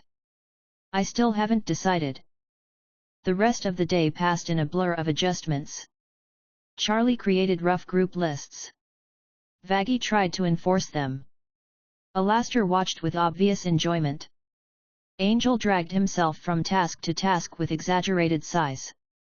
Husk muttered constantly but kept the bar from erupting into a full brawl. Nifty cleaned in circles, humming to herself, wiping down anything that stayed still for more than a second. I moved from person to person, checking on them. Several demons calmed down just by scratching my ears or rubbing my neck. One of them, Rico, the one from earlier, sat on the floor and stared at his hands. He looked at me as I approached. You ever feel like you're in way over your head, buddy? I pressed my nose to his arm. He let out a rough breath and petted me slowly. Yeah, he said quietly. Me too. Charlie saw us from across the room. Her face softened again. Even tired, she still looked hopeful. As night approached, the hotel finally started to quiet. Some demons passed out on couches. Others retreated to their rooms. A few stayed at the bar, arguing in low voices while Husk polished glasses in sharp little movements. Charlie sat on the stairs, clipboard resting on her knees. I climbed up beside her and sat, leaning gently against her shin. She flipped through her papers. Names, tasks, progress notes. There were a lot more than before. Her eyes traced each one carefully. Vaggie came and sat beside her, leaning her head back against the railing. We can't keep adding people at this rate, she said flatly. We're going to run out of everything. I know, Charlie replied quietly. But if we turn them away, we're telling them there's no hope. I can't do that. Vaggie sighed, then gave a small resigned smile. Yet. I know. She let her hand fall down to rest on my head. I thumped my tail once. Angel walked by on his way up the stairs, yawning loudly. If anyone wakes me up before noon, I'm murdering somebody. Language, Charlie said automatically. He smirked. We live in hell, princess. Too late. He disappeared up the stairs. Alastair watched from the far end of the hall, eyes half-lidded, grin still in place. He looked pleased with the day. Charlie finally closed the clipboard. Thank you, she said softly. Vaggie blinked. For what? For not giving up, Charlie replied. On them. On me. On this. Vaggie shrugged. Somebody's gotta keep things from exploding. Charlie laughed softly. You're the best. Vaggie looked away, but the tips of her ears reddened slightly. Yet. Go to bed. Charlie stood and patted my head. Come on, Golden. Big day again tomorrow. I followed her up, feeling the tired weight in my legs but no frustration. This was busy and noisy and rough, but it was working, bit by bit. I had seen this story before from far away. Being here, I knew my place in it, quiet, constant, and close to her side. The hotel lights dimmed room by room, leaving the hum of the city faint behind the walls. I curled up in my spot near Charlie's door and closed my eyes. Chapter 12, Space to breathe, rules to stand on. I woke up to shouting.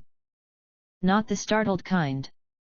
The steady kind that came from too many people squeezed into one space for too long. The sound bounced down the stairwell and through the hall, layered over clinking bottles and heavy footsteps. I stood, shook my fur out, and trotted toward the lobby. Halfway down the stairs, I saw why it sounded worse today. Two demons were grappling near the front door. One had 3 eyes and a spiked tail. The other had a cracked halo hanging crooked over his head. They were both yelling and pulling at each other's shirts. I told you that spot on the couch is mine, the 3-eyed demon shouted angrily. You were gone for hours, the other shot back. You don't own furniture. Furniture scraped. The coat rack wobbled as they crashed into it. Vaggie was already moving, hair sticking up on one side, her shirt rumpled. Enough, she yelled sharply. Cut it out. She grabbed 3 eyes by the collar and yanked him back. Angel slid between them, hands out. Hey, relax, boys, Angel said quickly. There's plenty of disgusting furniture for everyone. No need to claw each other over recycled trash. The Halo demon jerked his arm free. We don't even have enough beds and now we gotta share couch space too? This is crap. Charlie came out from behind the desk with her usual bright energy, but her eyes looked tired. We're doing the best we can, she said gently. We're working on it, promise. 3 eyes huffed. You keep saying that. Vaggie glared at him. You can leave if you don't like it. He clenched his jaw, glanced at Alastair watching from the side, and made a frustrated noise instead of attacking again. That tiny choice mattered. I noticed it. So did Charlie. She smiled at him, small but real. Thank you. That's already better. He looked away, still annoyed, but he did not swing again. The television in the corner flickered on without anyone touching it. Static flashed while the screen snapped to life. Vox's face appeared, his neon grin wide. Good morning, Hell. Vox said loudly. Your loyal viewers have been asking for more updates on our favorite train wreck, the Hazbin Hotel, and you know I always deliver. Every head in the room turned. Some demons laughed and pointed. Others groaned. Vaggie's shoulders went stiff. Charlie's hand tightened around the small stack of pamphlets she was holding. The broadcast cut to footage from earlier days. Low-quality clips from hidden angles. Two sinners yelling at each other in the lobby. A minion egg falling down the stairs. Angel dusting himself off after getting slammed into a wall. Husk shoving a belligerent patron out of the bar. Over it all, Vox's voice ran commentary. The princess's little redemption project is growing fast, he said. So fast she can't even house her own guests properly. Beds full. Floors full. Tempers high. And what do we see? Fights in the halls, broken furniture, and a management team one spilled drink away from snapping. Angel groaned loudly. Oh, screw off. The clip shifted to a still frame of Charlie in the lobby, smiling nervously at a crowd pressed in too tight behind her. Charlie Morningstar, Vox continued, lowering his tone a notch, daughter of Lucifer. Trying her hardest to turn hell into a self-help retreat. With 3 months until the next extermination, can she save even one sinner? Or will this end with a pile of broken hearts and unpaid repair bills? The image switched. Now it was me on screen. A shot of me sitting beside the front desk, head tilted, tail wagging. A few guests in the background were petting me while talking. And of course, Vox said, we still have the original star of the show. The dog. A real, pure, heaven-bred golden retriever living in the middle of the filth. All dogs go to heaven, they said. Guess someone forgot to patch that hole. Some guests in the lobby laughed awkwardly. Others looked at me with renewed curiosity. Hey, that's you, one demon said near the bar. No shit, another answered. What's a dog doing in hell anyway? Still doesn't make sense. Charlie took a step toward the screen, jaw set. Turn it off, Vaggie snapped. The television shut down instantly. Alastair tapped his cane once, a small crackle of static in the air as his smile settled back into place. No need to let that drivel drone on, he said calmly. Angel snorted. Fun as it is watching my worst angles replayed on loop. Charlie inhaled, then exhaled slowly. She looked around the room. Demons were watching her. Some were amused. Some were waiting for her to crack. She straightened. Okay, she said firmly, voice higher than usual but steady. Then we'll prove him wrong. Vaggie turned to her. Charlie. We are overcrowded, Charlie continued quickly. He's right about that part. And things are getting a little out of control. Her eyes shifted to the dented couch, the scuffed floor, the broken lamp in the corner. So we're going to fix it. Vaggie narrowed her eyes. How? At this rate? Angel said lazily. We either need more space or fewer assholes. We're not turning people away, Charlie said immediately. Vaggie rubbed her forehead. We don't have anywhere to put them, Charlie. Charlie bit her lip, thinking. We'll figure something out. I'll talk to Dad if I have to. The room quieted at that. Even the demons who barely cared about politics knew what Dad meant when she said it. Alastair's grin sharpened just a fraction. Now this should be interesting.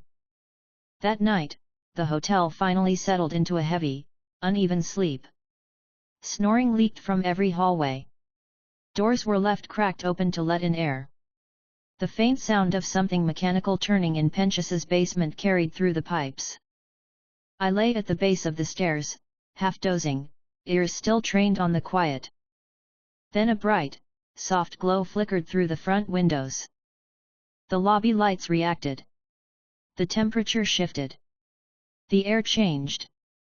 I got up. The front door opened on its own. A familiar figure stepped through, wearing white and gold, cane in hand, eyes bright with amused curiosity. Lucifer Morningstar. He closed the door behind him, looking around. The lobby was clean enough thanks to Nifty, but crowded even in stillness. Bedrolls in corners. Extra pillows stacked under tables. A demon snoring under the coat rack. Lucifer looked down and saw me. His face warmed instantly. "There you are," he said lightly, crouching to pat my head.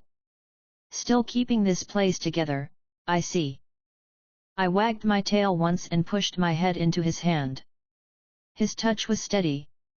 He scratched behind my ear and chuckled softly. Footsteps hurried down the stairs. Charlie appeared in her pajamas, hair messy but still bright-eyed when she saw him. "Dad," she said happily. "You're here." Vaggie came down slower, hand on the rail, eyes tired but alert. "What are you doing here?" Lucifer straightened, spinning his cane in one hand. "Well, I woke up to about 300 jokes about my daughter's overflowing disaster of a hotel on every channel and thought, that sure sounds familiar. So I figured I'd come see how accurate they were." Charlie's smile slipped for a second. "It's not a disaster. It's full," Vaggie said bluntly. "Too full.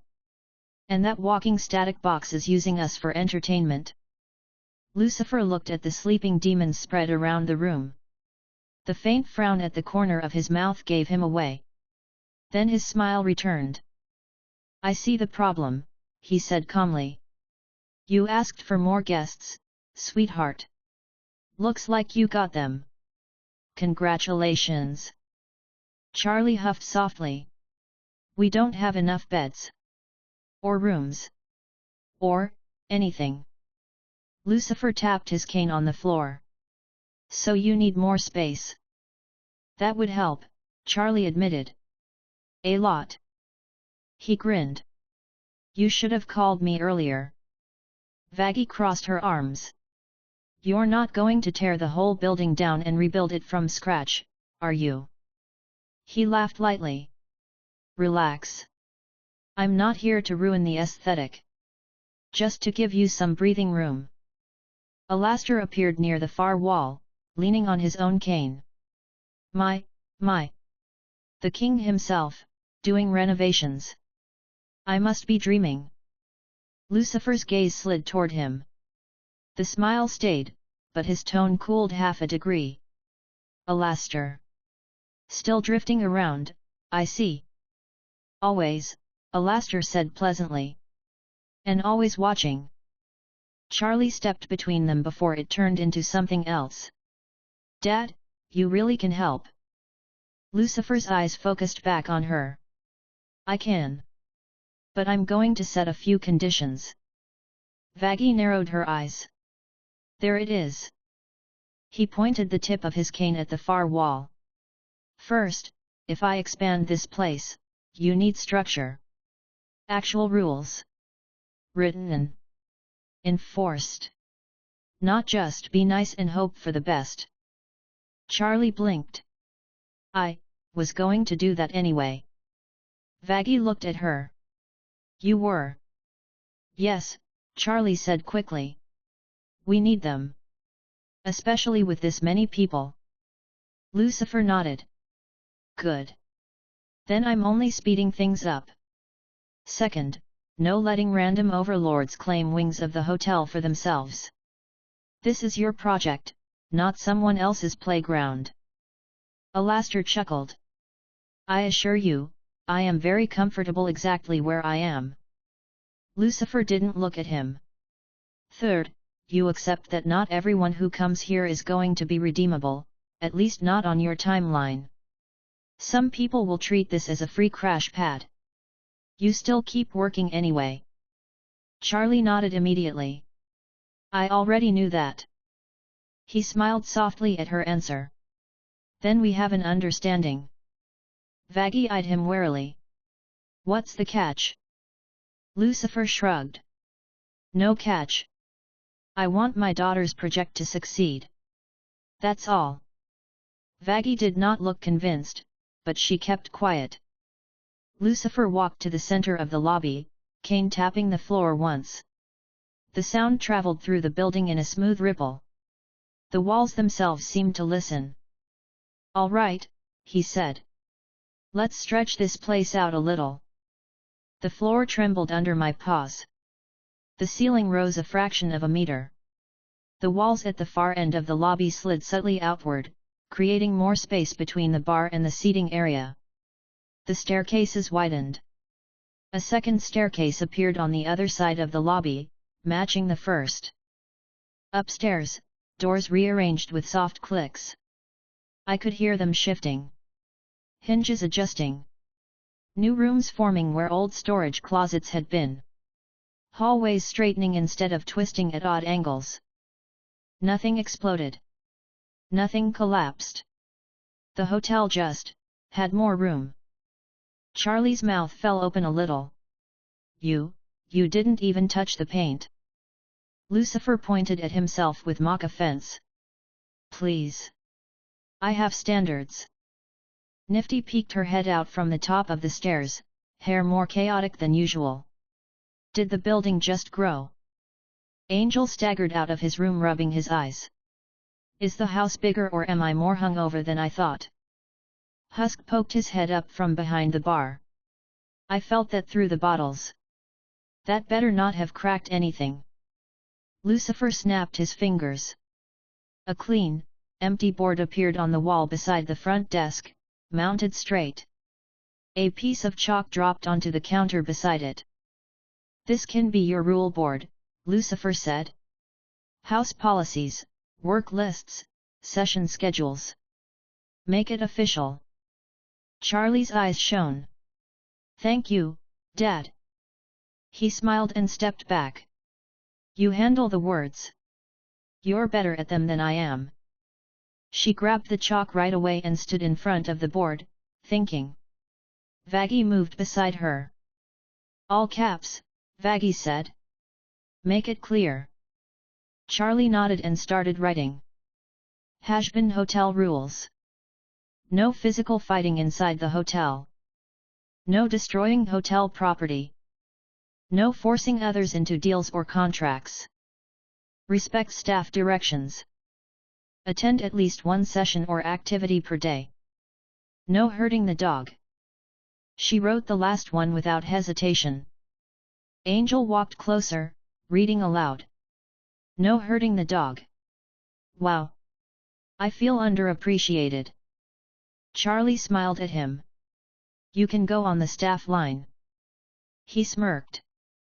Good save. Vaggie looked over the list. Number 3 needs to be clearer. Alastair's chuckle rolled softly from the side. Oh, come now. No deals at all? You wound me. Vaggie glared. You're already under constant supervision. Charlie added a line under the third rule. 3a. No predatory deals with guests. There, she said. Fair. Vaggie nodded. Better.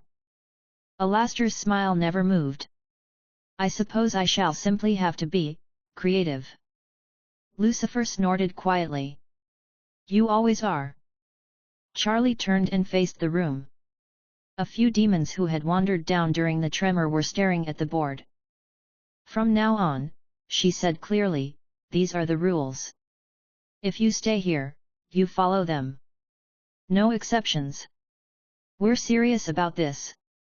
We want to help, but we can't do that if you're punching holes in the walls. Three Eyes from earlier shifted his weight guiltily. Vaggie crossed her arms and glared at the crowd. If you break the rules, you're out. No matter who you are. Got it. There were a few grumbles, but no one spoke up to challenge it. Lucifer seemed pleased. Look at that structure. It suits you, sweetheart. Charlie smiled a little shyly at him.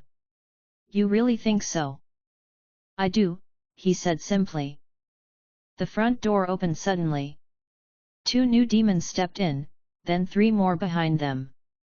Then another pair. The lobby began to fill again. Is this the place from Vox's show? One of them asked loudly. The Redemption Hotel. Yeah, another said. He keeps trashing it, so I figured there had to be something good here. A tall demon with a cracked horn pointed at me. Holy crap, the dog's real. His friend laughed. Still no idea what a dog's doing in hell. I wagged my tail once. Their expressions softened just like all the others before them. Charlie exchanged a quick look with Vaggie. They both inhaled at the same time. Welcome to the Hazbin Hotel. Charlie said brightly. If you're here to try, we're happy to have you. Vaggie added, voice sharp but fair, read the rules. Then we talk. Alastair watched the flow of new arrivals with clear amusement. Back to work, then. Angel stretched his back, cracking something loudly. I swear, this place needs punch cards. I want overtime pay. Husk grumbled but started lining glasses on the newly extended shelf. Nifty squealed happily when she realized there were more rooms to clean. The lobby expanded enough that everyone could stand without bumping shoulders. The air felt less suffocating. There was still noise. Still sin. Still tension. But there was room to move. I walked a slow circle through the bigger space, memorizing the new layout. More corners for guests to sit quietly. Wider stairs for crowded days. More doors upstairs, each one a new story beginning. Lucifer watched me for a moment, then turned to Charlie again. You have a lot of work ahead, he said lightly. But now you at least have a building that can handle your ambition. Charlie smiled warmly. Thank you. Really? He reached out and squeezed her shoulder once. Don't make me regret it. I won't, she said firmly. He looked satisfied. Good. Now I should go before the rumor mill starts saying I moved in. Angel snorted. Too late. Lucifer flicked his wrist in a playful little salute and stepped back toward the door. Light formed around him and then he was gone, leaving only the new space and the freshly written rules behind. Charlie stared at the board again. I could see her posture change. Straighter. More anchored. Less frantic. All right, she said, taking a breath. Let's check every floor and make sure everyone knows about the rules. Then we can update the schedule. Vaggie nodded. I'll take the second floor. I'll handle the bar and lounge, Angel added. They love me. Husk snorted. They tolerate you. Details, Angel said. Alastair gestured with his cane. I shall float between, as always. Charlie looked down at me. Come on, Golden. You're with me. I followed her gladly as she moved through the new hallways, stopping at every door. She knocked, explained the rules, repeated them as many times as needed without raising her voice. Some demons listened. Some pretended to. Some rolled their eyes. She stayed patient no matter what they did. Every so often, when she finished a section, she would bend and rest her hand on my head for a second. The contact steadied her. Her smile always came easier after. By late night, the rules were known. Not always accepted, but known. The hotel felt different. Bigger, but not hollow. Structured, but not cold. Outside, hell remained the same. Crowded streets. Neon signs. Distant screams. Inside, the Hazbin Hotel finally had room to breathe. Chapter 13, Cameras and Kings. The hotel woke up to the sound of the television. Not the usual quiet murmur. The volume was turned up high, the static sharp. It carried all the way up the stairs and into the hallway where I was sleeping. I opened my eyes, stood, and shook my fur. Voices overlapped downstairs. Some amused. Some annoyed. I padded toward the noise. By the time I reached the top of the stairwell, I could see the blue glow flashing over the lobby walls. The big wall-mounted TV that Alastair had tuned for them played a familiar face. Vox. He filled the screen in crisp resolution, suit perfect, colors bright. His grin stretched wide across the front of his screen-like head. Animated graphics floated around him. Big text at the bottom read: Hazbin Hotel, Daddy's favorite toy. Charlie stood in front of the couch, hands clasped together, jaw tight but eyes focused.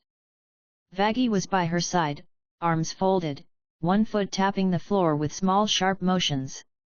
Angel sprawled across the couch, elbow on the armrest, eyes narrowed at the screen. Husk leaned against the bar. Nifty sat on the back of the couch behind Angel, gripping the upholstery. Alastair watched from the side of the room, hands rested on his cane, grin fixed in place. Good morning, Hell. Vox said cheerfully. Today's feature, the most talked about pile of bricks in Pentagram City. That's right. The Hazbin Hotel. Again. The image cut to drone footage of the building from above. It showed the block around them, then zoomed in and highlighted how the hotel was suddenly taller and wider than the first time it appeared on Vox's network. In our last segment, Vox continued, we talked about the Princess of Hell and her adorable attempt to redeem sinners. We covered the fights, the mess, the confusion. But surprise, surprise, someone decided to give the place a little upgrade. The video rewound and played a before and after of the building. Old, smaller hotel. New, expanded one. The difference was clear. Overnight expansion, Vox said. No contractors. No permits. No explanation. So who did it? The screen flashed to a split-screen image of Charlie and Lucifer together in the lobby, taken from his last visit. Turns out, Daddy did, Vox said, tone smug. The King of Hell himself. One snap of his fingers and boom. New floors. New rooms. More space to fail in. Angel rolled his eyes. He's really milking this. Quiet, Vaggie muttered, eyes still locked on the screen. Vox's grin tightened. So let's break it down. Is the Hazbin Hotel working hard to redeem sinners? Or is it just being propped up by royal favoritism and reality-bending cheat codes? The footage switched to the new rules board in the lobby. The camera zoomed in on the chalk words. Then back out to catch Charlie writing "No hurting the dog." Rules, schedules, and the family name, Vox said. All on full display. And yes, the dog is still there. The next clip was me, walking beside Charlie through the expanded hall. Guests reached down to pet me as we passed. Vox laughed over the image. Because nothing says hell as serious like a heaven-bred golden retriever trotting around under Lucifer's roof. Someone in the lobby laughed under their breath. Someone else shushed them quickly. Vox leaned closer to the camera. So here's my honest review. If the princess's little redemption project survives, it won't be because sinners found the light. It'll be because Daddy held up the ceiling and a glitch kept one pure soul stuck downstairs. Cute story. Not exactly proof of anything. The logo for his network flashed across the screen. Vox News. We stream the truth. Yeah right, Husk muttered. He reached for the remote, but the TV clicked off on its own, static popping once before the screen went dark. Alastair's fingers drummed once on his cane. Done, Alastair said pleasantly. Charlie stood very still for a moment, eyes unfocused on the blank screen. I stepped closer and touched my nose to the back of her ankle. She flinched a little, then looked down at me. Her expression softened. She took a breath. Okay, she said, voice clear but tight. So now everyone knows Dad helped. And everyone knows we expanded. Fine. Fine. Vaggie repeated. He basically told the whole city the only reason this place exists is because your dad cheats for you. He's twisting it, Angel added, sitting up straighter. He's not saying you're actually doing work. Just that it's all smoke and mirrors. Charlie turned to face them. There was a small tremble in her hands, so she clasped them behind her back to hide it. We can't control what he says, she said. But we can control what we do. Vaggie sighed. You're really going with the take the high road route again? Yes, Charlie said simply. We keep the rules. We keep helping people.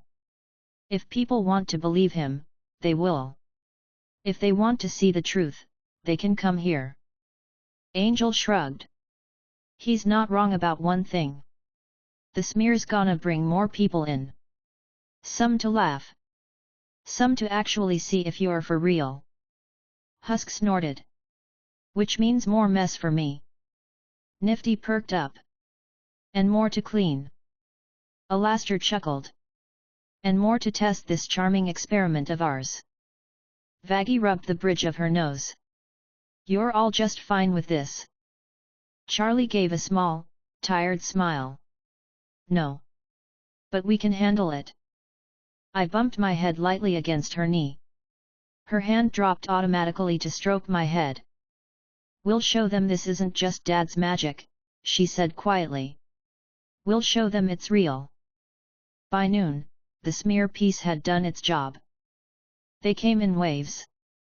Groups of 3 or 4, sometimes more. Gang demons, former mobsters, drifters, washed-out performers, petty crooks. Some came laughing, repeating lines from the broadcast. Others came looking cautious, glancing up at the widened building with raised brows. Hey, this is the place Vox keeps trashing, one demon with sharp teeth and blue-rimmed eyes asked, pushing the door open. Looks bigger in person, another said, craning his neck. Charlie stood at the desk with Vaggie at her side and the new rules board behind them. She smiled at all of them. Welcome to the Hazbin Hotel, she said again and again, voice ready. If you're here to try changing, we'll do everything we can to help. Half the new arrivals snorted at the word changing. Some signed the sheets anyway. Vaggie pointed at the board every time. Read the rules first. If you break them, you're out. No matter who you are. I sat just in front of the counter. Some guests looked down and froze for a second. That dog really is in hell, one demon murmured. Still weird, his friend replied. Why's there a dog in hell? I wagged my tail. He scratched my head without thinking. The lobby filled. The noise climbed. But the extra space Lucifer had added made it manageable. People could cluster without tripping over each other. The fights that almost started had room to fizzle before they turned into full brawls. Still, the stress pressed on the edges of everything. Vaggie moved faster than before, pacing between groups, breaking up arguments, sending people to their assigned floors.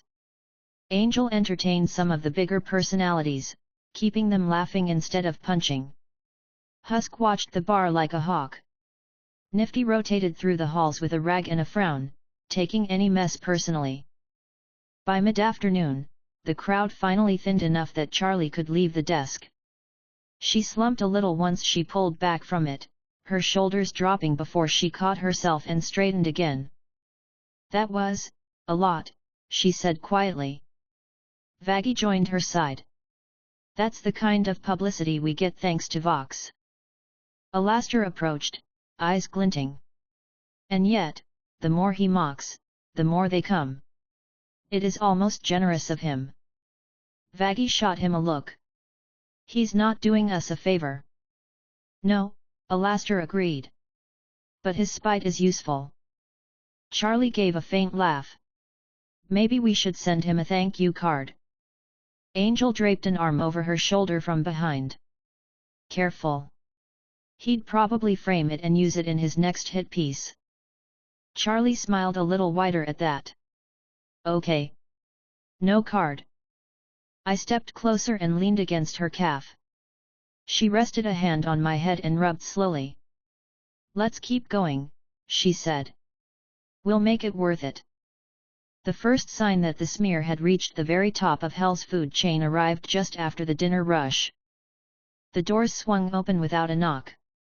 The whole room shifted its attention at once. Velvet walked in first, gum snapping between her teeth, phone in her hand, heels clicking on the floor. Her split-dyed hair was flawless. The smug tilt of her chin hadn't changed since the last time she dragged me back here. Behind her came Valentino, tall and narrow in his white and purple suit, sunglasses over his glowing eyes. Feathers rustled around his shoulders as his coat moved. Cigarette smoke curled from the end of what he held between two long fingers. Behind them, two more demons followed, both dressed too well to be average sinners. They were Carmela's people, sharp-eyed, composed, watching everything without saying much. Conversation in the lobby died down in fragments. People recognized the names and the power. Even those who hadn't met them could feel the weight they brought in. Velvet looked around and whistled once. Wow! He really did stretch the place. Cameras didn't lie for once. Valentino's gaze went slow over the new ceiling, the widened lounge, the bar, the crowd. His eyes lingered on Angel for a second longer. Angel stiffened just a little, then relaxed and covered it with a grin. Charlie hurried to the front of the lobby, wiping her hands on her shirt before instinctively fixing her hair. Her smile came out polite and bright. Velvet. Valentino, she said. Hi. Welcome to the Hazbin Hotel. Velvet snapped a quick photo with her phone before answering. Yeah, hi, princess. Cute place. Very, patched together. But cute. Valentino exhaled smoke slowly. This is where all the noise is coming from. Vaggie moved up beside Charlie, expression already guarded. What do you want? Velvet tilted her head. Relax, spear girl. We're just here to take a look. You know. Overlord interest. Word gets around when the king starts remodeling things in the middle of the city. One of Carmela's representatives stepped forward a little. Madame Carmilla wanted confirmation. That is all. No interference. Observing only. His voice was smooth, professional. Eyes sharp. Charlie nodded quickly. Of course. You're all welcome to look around. We're not hiding anything. Vaggie muttered, maybe we should be, under her breath. Velvet walked straight toward me first. She crouched down with a grin. Hi again, Golden. I wagged my tail and stepped closer. She scratched under my chin, nails clicking against my collar tag. She read it again. Hazbin Hotel. Still wearing the brand. Her eyes flicked up toward Charlie.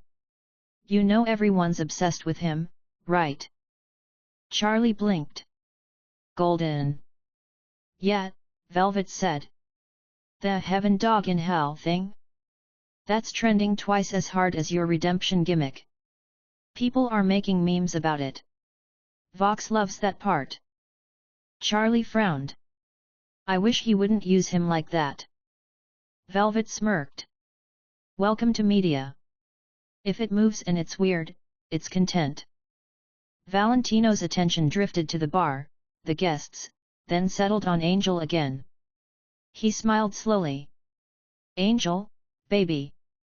Angel's shoulders tensed again, then he turned fully with a wide performative grin. Val. Fancy seeing you in this dump. Thought places without strip poles weren't your scene. A few nearby demons went quiet, sensing the tension. Valentino took a long draw from his cigarette, then smiled wider. I go where the money and attention are. Right now, both are pointed at this place. He glanced at Charlie, then back to Angel. You've been busy. Angel shrugged, smile tight. Gotta keep up appearances. Vaggy's eyes tracked Valentino with open dislike. Alastair stepped a little closer to the group, his grin unchanged, but the air near him grew more still. What a surprise to see the city's finest entertainers drop by, he said lightly. Checking on the competition. Valentino chuckled. Not competition. Sideshow. I just like to know where the cameras are pointing. One of Carmela's men cleared his throat. We are here in an official capacity for Carmilla Carnaline. She asked us to verify the extent of Lucifer's modifications and whether this project threatens existing balance. Charlie quickly shook her head. We're not threatening anyone. I'm not trying to take power. I just want to help people. Velvet rolled her eyes.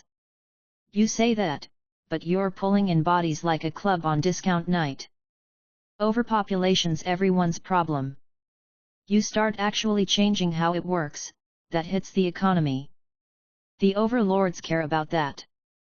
Charlie's voice stayed calm. I know. That's why I'm doing this. To make it better for everyone. Valentino smirked.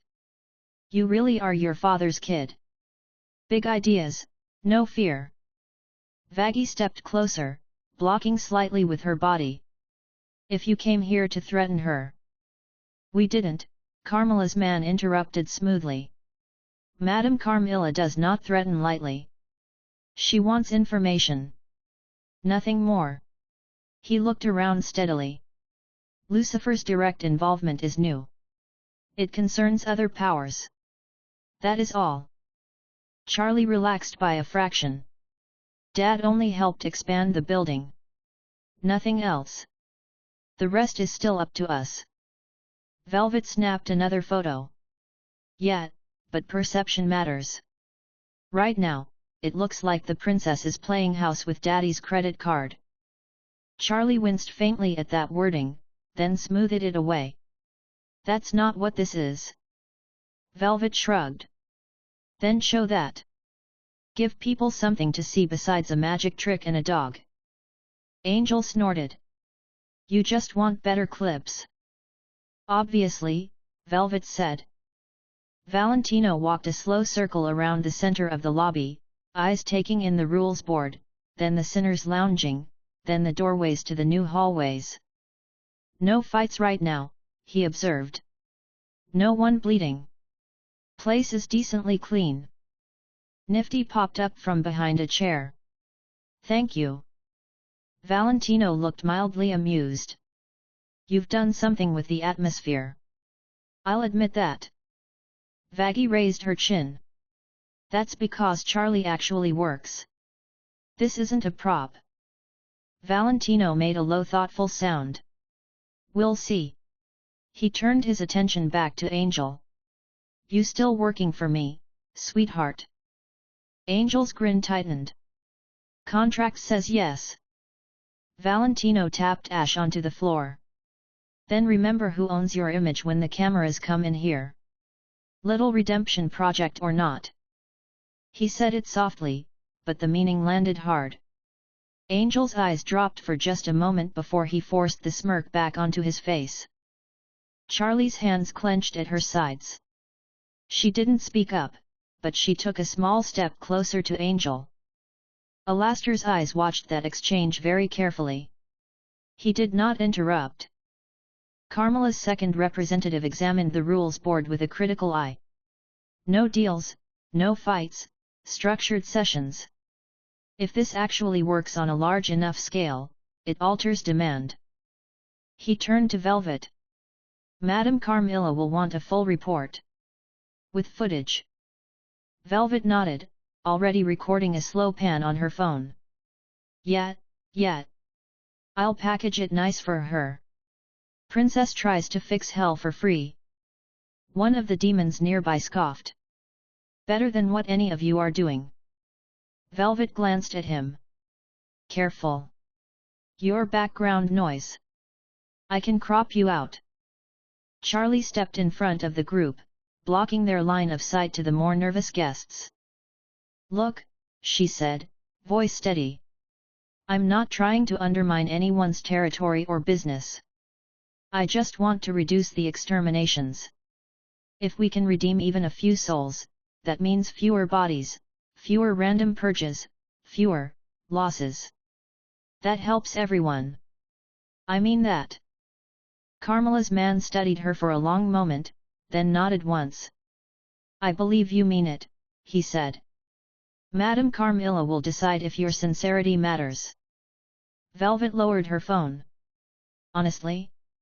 I think it's great content. Overlord kid trying to be nice in a sewer. People eat that up. Valentino gave a short laugh. You would. Velvet looked down at me again and ruffled my fur. At least the dog's on brand. People love dogs. Even in hell. She stood and turned toward the door. All right. We saw it. It's real. Not just some green screen palace on Vox's show. I'll send Carmilla the files. Valentino flicked his cigarette onto the floor and ground it out with his heel. Husk glared at the mark instantly. You done? Husk asked coldly. Valentino smiled without apology. For now. He looked back at Angel. Don't forget your obligations. Angel gave a lazy salute. Wouldn't dream of it. The little group moved to leave. Before stepping out, Velvet glanced back at Charlie. For what it's worth, she said, if you actually pull this off, you're gonna break the charts. Charlie blinked. Charts. Engagement, Velvet answered simply. Numbers. Attention. Everyone will pick a side. That's not a warning. Just a fact. Charlie swallowed but nodded. Then I'll make sure they have a good side to pick. Velvet smirked. You really are something. Then they were gone, door swinging shut behind them. The room held its breath for a few seconds. Conversation picked back up in quiet ripples. Angel dropped onto the couch with a loud exhale. Well, that sucked. Vaggie pressed her fingers to her temples. We're on their radar now. All of them. Great.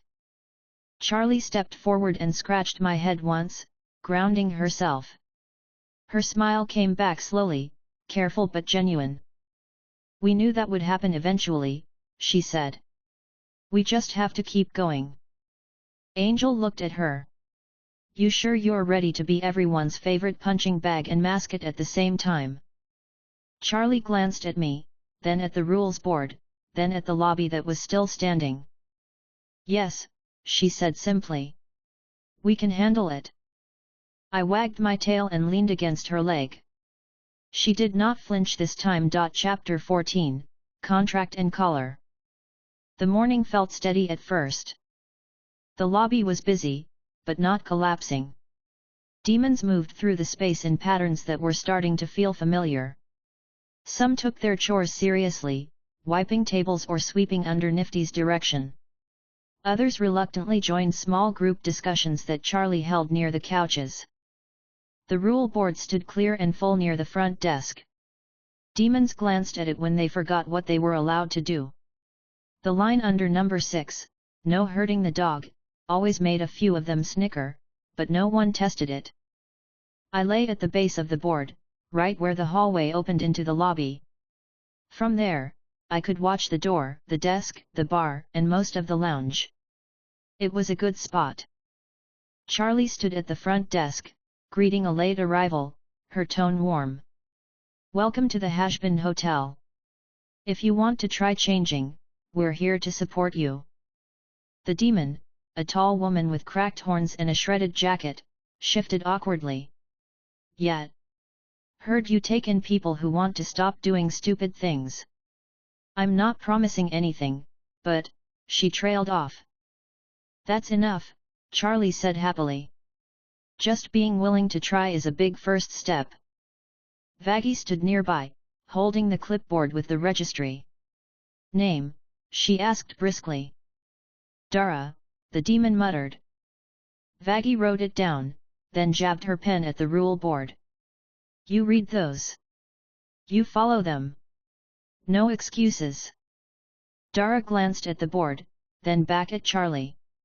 You serious about this place? She asked doubtfully. Charlie nodded. Completely.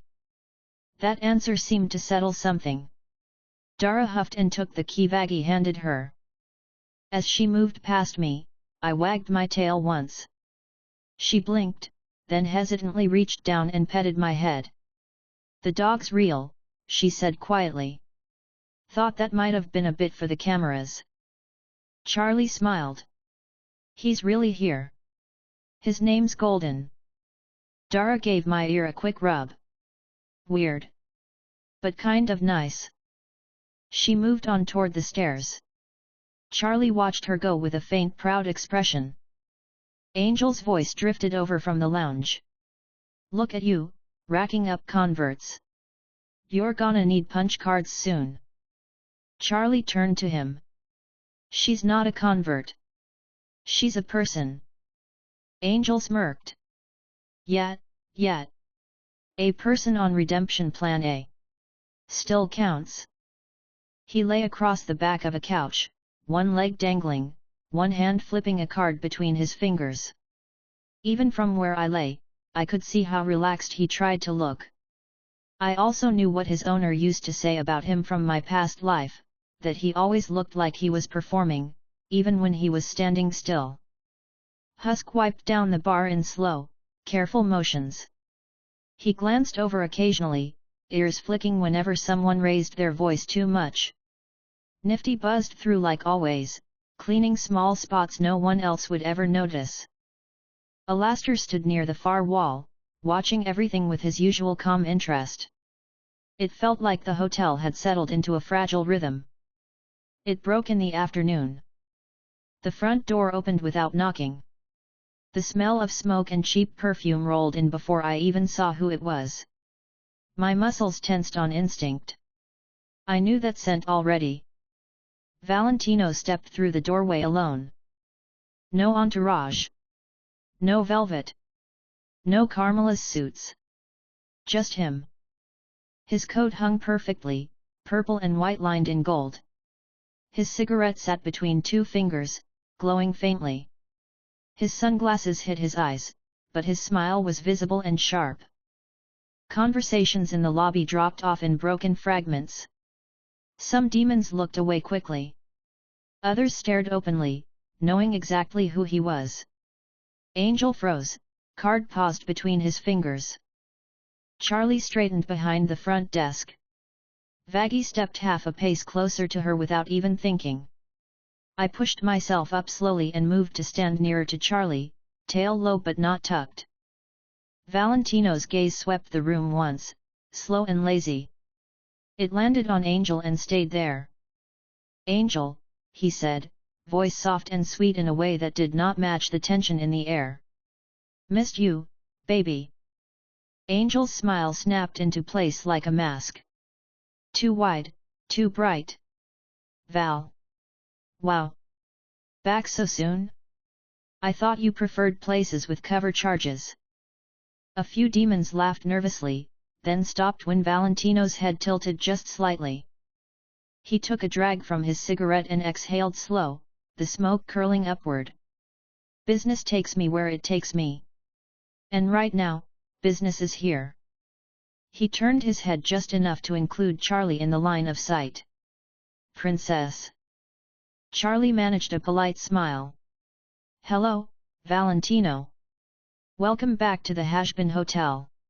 Her tone stayed respectful, but there was a strain under it. Vaggy's jaw clenched. You weren't invited, she said flatly. He chuckled. You think doors matter to people like me? He stepped forward, ignoring her tone, every movement calculated. Alastair's eyes narrowed a fraction. His grin did not move, but the air around him felt different. He drifted a little closer, not enough to intervene, but close enough that Valentino would notice. Valentino's gaze flicked his way for a second, then slid back to Angel and Charlie. Relax. I'm not here to shoot the place up. I came to clarify a few things with my favorite star. He smiled at Angel again. And the little princess who thinks she can borrow him. Angel's fingers tightened on the card he was holding. It bent, then snapped in half. He dropped both pieces on the couch. You know that's not what she's doing. Charlie spoke before Valentino could respond. Angel's not property, she said firmly. He's here because he wants to be. Valentino laughed. A low, amused sound. Wants to be, he repeated. That's cute. He turned his head toward Angel, not bothering to hide the way he ignored Charlie's line. Show her your contract sometime, sweetheart. Angel's smile faltered for a fraction of a second, then came back. You know I don't read fine print, he said lightly. Vaggy stepped forward. If you came here to threaten him.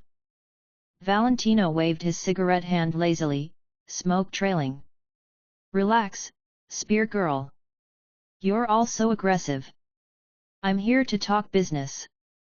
He gestured around with the cigarette, the ember tracing the shape of the lobby. Your little project is trending. Vox throws dirt at it every week, and the numbers keep climbing. Overlords are watching. Heaven's watching. Sinners are watching. He tapped the ash onto the floor. That means there's money in this place. Husk muttered something under his breath as he watched ash hit the clean floor. Nifty visibly twitched but held herself back from rushing over. Charlie frowned. This isn't for money. Yeah, that's the problem, Valentino said, amused. You're sitting on a gold mine and treating it like a charity bake sale. He turned to Angel. So I came to offer a solution. You and me, using this place right. For both our brands. Angel's eyes narrowed slightly, but he kept his tone casual. What, you wanna hang a neon sign over the door? Repent and tip your server. Valentino took another drag. I'm saying we integrate. He nodded toward the crowd. You've got a hotel full of confused sinners and a city full of voyeurs. People would pay triple to watch these freaks try to be good. He chuckled. Broadcast it. Sell it. Live redemption attempts. Angel as the host. My name as the producer. We spin this as a sister project to my operations. It boosts you, it boosts me. Charlie shook her head immediately. No. Absolutely not. Valentino ignored her refusal, eyes still locked on Angel. Think about it. You keep doing, whatever this is. He waved a hand around dismissively. But we record it. Package it. Sell it. I add real equipment, real marketing. You're a star again, Angel. Bigger than before. And this time you're the tragic sinner trying to be good. You'd own the charts. Angel's expression changed only a little. His shoulders looked tighter. The swagger dimmed at the edges. I didn't come here to do more of your gigs, he said slowly. I came to get a break from them. Valentino's smile thinned. You came here because I let you. Don't confuse those two things. The air in the lobby cooled. Several guests pretended to look elsewhere but were definitely listening. Vaggy's grip on the clipboard turned white-knuckled. Charlie stepped forward, eyes serious. "He's here because it's his choice," she repeated. "This hotel is not a studio. It's not a set. I'm not turning it into one of your shows." Valentino finally turned his head toward her fully. The sunglasses hit his eyes, but the curve of his mouth was clear. "Did I ask you?" he said softly. A little growl built in Vaggy's throat. "Watch it," she snapped. Alastair took a small step closer, cane angled slightly. Now, he said lightly. "Let us all use our indoor voices. Wouldn't want to stain the new paint with anything unpleasant." Valentino snorted. There it is. The old signal. Always so polite while he circles. He rolled his shoulders and focused back on Angel. "I'm not asking, Angel. I'm telling you what's going to happen. You're going to use this place as a stage. Smile for the cameras. Push my content. Save a few souls while you're at it if it makes you feel better. I don't care. But you're not walking away from my brand because the princess wants a conscience." Angel shifted on the couch. For a second, his mask slid enough for me to see his eyes clearly. They looked tired. More tired than his voice ever sounded. Then the grin came back. "Well, when you put it like that," he said, swinging one leg idly, "it still sounds like a hard no." Valentino's voice dropped. "Angel." The word came out firm, low. The room quieted again. I moved closer to Angel, paws light on the carpet. I sat beside the couch, close enough that my fur brushed his ankle. He glanced down at me quickly, then back up. Charlie moved closer too, standing just behind me. "He doesn't belong to you," she said, steady. "I appreciate that his contract complicates things, but inside this hotel, I'm not letting you turn our work into a circus. This is about redemption. Not profit." Valentino exhaled smoke through his nose. "You think hell runs without profit?" He laughed once. "You're adorable." "We're not doing it," Vaggy said firmly. End of story. Valentino slowly slid his sunglasses down his nose just enough that we could see his eyes. They glowed pink and cold, fixed on Charlie. "You're in way over your head, princess," he said quietly. "You think your last name and daddy's magic renovations are enough to keep this clean? This place already sells. With or without you. I'm giving you a way to be part of it instead of getting dragged under it." Charlie held his gaze. "I'd rather be dragged under than help you hurt people more." The words came out simple, without flair, but hard. Valentino slid his glasses back up. "You don't get to make that call for everyone." Angel swung his legs off the couch and stood. For once, he did not move in slow, lazy motions. He stepped between Charlie and Valentino, stance open but clear. "Yeah," he said, voice lighter again but with a rough edge. "Actually, she kinda does. This is her hotel. Her rules. Her project. You want to drag someone under, you do it in your own houses. Leave this one alone." Valentino stared at him for a long second. The corners of his smile trembled. "You forgot something," Valentino said finally. "I own you. You stand there because I let you. You breathe in this dump because I haven't yanked you somewhere else. You think your little dog and your little princess are going to protect you from that." At the word dog, his eyes flicked down to me. I stared back, tail still now. He huffed a quiet laugh. "Even the dog is part of the image. You branded yourself without even knowing." He looked at Charlie again. "You want to give the sinners a chance? Fine. But you don't take my property while you're doing it." Angel's hands curled into loose fists. I'm not your property. Valentino smiled again, all teeth. Your signature says otherwise. Alastair tapped his cane once on the floor, the sound clear.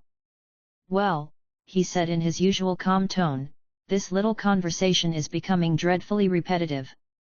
Perhaps we should move it to more private quarters before egos and tempers stain the upholstery. Vaggie shot him a look. Nobody's going anywhere alone with him. Charlie drew in a breath. Angel stays, she said. This is his choice. If he wants to go with you, I won't stop him. But I'm not letting you force it. Angel let out a short laugh that sounded closer to a cough. I'm not going anywhere, princess. Not yet. He looked Valentino in the face. You want me on camera, you're out of luck. I've had enough of your productions for a while. The refusal was clear. The lobby went completely silent. For a second, I thought Valentino might lash out physically. His fingers twitched, cigarette burning low between them. His shoulders rose and fell once, slow. Then he smiled again, a different kind of smile. It didn't move his eyes at all. All right, he said calmly. Have it your way for now. He flicked the cigarette onto the floor and ground it with his heel in a slow, deliberate motion. Husk's hands clenched behind the bar. Valentino turned and started toward the door. He stopped halfway and looked back at Angel. Remember something for me, sweetheart, he said, tone light again. When the extermination hits, cameras are going to be everywhere. Vox, the other networks, the random trash on the street. They love a good tragedy. If you die here, you're dying on my dime. Don't forget that part. Angel's jaw tightened, but he said nothing. For once, he didn't have a joke ready. Valentino's gaze slid briefly to Charlie. Good luck, princess. You're going to need it. He glanced at me one last time. And enjoy hell, pup. You're the only clean thing down here. Must be exhausting. He left without waiting for a response, the door closing behind him with a quiet click. The lobby held tension in the air even after he was gone. Conversation slowly restarted in low tones. Some demons drifted away, pretending they hadn't just witnessed a very public power clash. Angel sank back onto the couch, shoulders sagging. He ran a hand over his face, then leaned back, staring at the ceiling. Charlie stepped closer. Angel, she said gently, are you okay? He opened one eye and looked at her. His usual grin returned, but uneven. I've had worse pep talks from him. I'll live. Vaggie exhaled slowly. He is not welcome here if he's going to treat you like that. Angel shrugged one shoulder. He's not really the respect boundaries type, babe. She scowled. I know. Charlie sat on the edge of the table beside him. We're not going to let him turn this into his business, she said quietly but firmly. Not for a show. Not for a profit. Not for anything. This is about you. All of you. She gestured at the room. Not him. Angel stared at her for a few seconds, then huffed out a small laugh. You're something else, you know that. She smiled. You keep saying that. He leaned down suddenly and scratched my head. His hand was a little too rough, but I didn't mind. It still felt like reassurance. You heard that, Goldie, he said, voice shaky around the edges but playful. We're not sellouts. We're the real deal. I wagged my tail hard enough to thump it against the couch. He chuckled quietly. Alastair watched from near the wall, eyes thoughtful. His grin stayed in place, but there was something sharper in it. Vaggie turned to Charlie. He's going to come back, she said quietly. He's not the type to walk away from a challenge. Charlie met her eyes and nodded. Then we'll be ready. Vaggie sighed, then rested a hand briefly on Charlie's shoulder. You did good, she said. You didn't let him push you. Charlie gave a small smile. We did good. Together. Husk finally walked over with a rag and wiped up the crushed cigarette ash on the floor. He muttered, asshole, under his breath. Nifty rushed in with a tiny broom. I'll help. Husk rolled his eyes but let her sweep up the last bits. The hotel's noise slowly returned to normal. Guests moved in and out of the lounge. Someone groaned about chores. Someone else asked about dinner. The moment passed, but the weight of it stayed in the air. I lay down beside Angel's couch. He let his hand rest on my back absent-mindedly. His breathing evened out over time. Charlie stepped back to the front desk, shoulders straightening as she picked up her clipboard again. Vaggie took her place at her side. Alastair drifted back into the edges of the room. Life at the Hazbin Hotel kept going. Chapter 15, Eyes Above, Eyes Below. The day after Valentino left, the hotel felt heavy in a different way. It was not louder. It was not messy. It was just more watched. I could feel it in how people moved. Heads turned to the windows more often. Conversations dropped when the television flickered. Even the regular groaning about chores sounded thinner. I lay near the front of the lobby, close to the door. From there I could track everyone. Charlie at the desk. Vaggie hovering near her. Angel either on the couch or pretending to dust while he talked. Husk behind the bar. Nifty everywhere. Alastair along the wall, watching quietly with his usual smile. The TV stayed off most of the morning. No one touched the remote. They did not have to. When Vox wanted it on, he always found a way. He waited until the lobby was almost full. It turned itself on with a pop. Static burst across the screen. A few nearby demons flinched and looked up. I lifted my head, ears pricking. Vox's logo appeared first. Big letters. Bright colors. Loud sound. Then his face filled the frame, grinning. Hello, hell, he said, drawing the word out.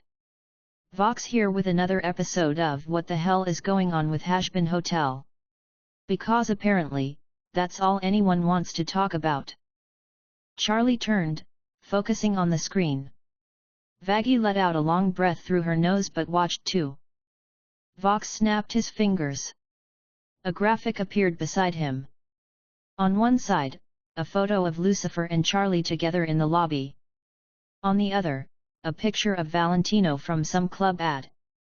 A line of fire divided them. On the left, we have royal family, Vox said smoothly. On the right, Overlord Empire. Both with their eyes on the same prize, one scrappy rehab project with a dog problem. The clip switched to footage of Valentino's visit. The angle was from near the ceiling. He must have had a camera somewhere I had not noticed. It showed Valentino standing in the lobby, smoke curling from his cigarette, Angel on the couch, Charlie nearby. Audio played, clear. You're sitting on a gold mine and treating it like a charity bake sale, Valentino's recorded voice said. Broadcast it. Sell it. Live redemption attempts. Angel as the host. My name as the producer. Then Charlie's voice answered, firm. No. Absolutely not. Vox cut back in, laughing. That's right, folks. In case you missed it, Valentino himself tried to turn the hotel into a sister project for his, shall we say, adult empire. Our dear princess said no. Right to his face. Brave. Or stupid. You decide. A few demons in the lobby murmured in surprise. Some smiled. Some looked nervous. Vox kept going. So now we have a triangle. Lucifer builds the building. Valentino wants the rights. And sitting in the middle is this. The image changed again. The screen showed me. I was lying next to Angel's couch from yesterday, Angel's hand resting on my back. Charlie was in the background at the desk. It was a calm scene. Ordinary. A literal dog, Vox said. All dogs go to heaven. Except one. He ends up in hell, in the middle of a territorial Cold War, next to Lucifer's kid and Valentino's star asset.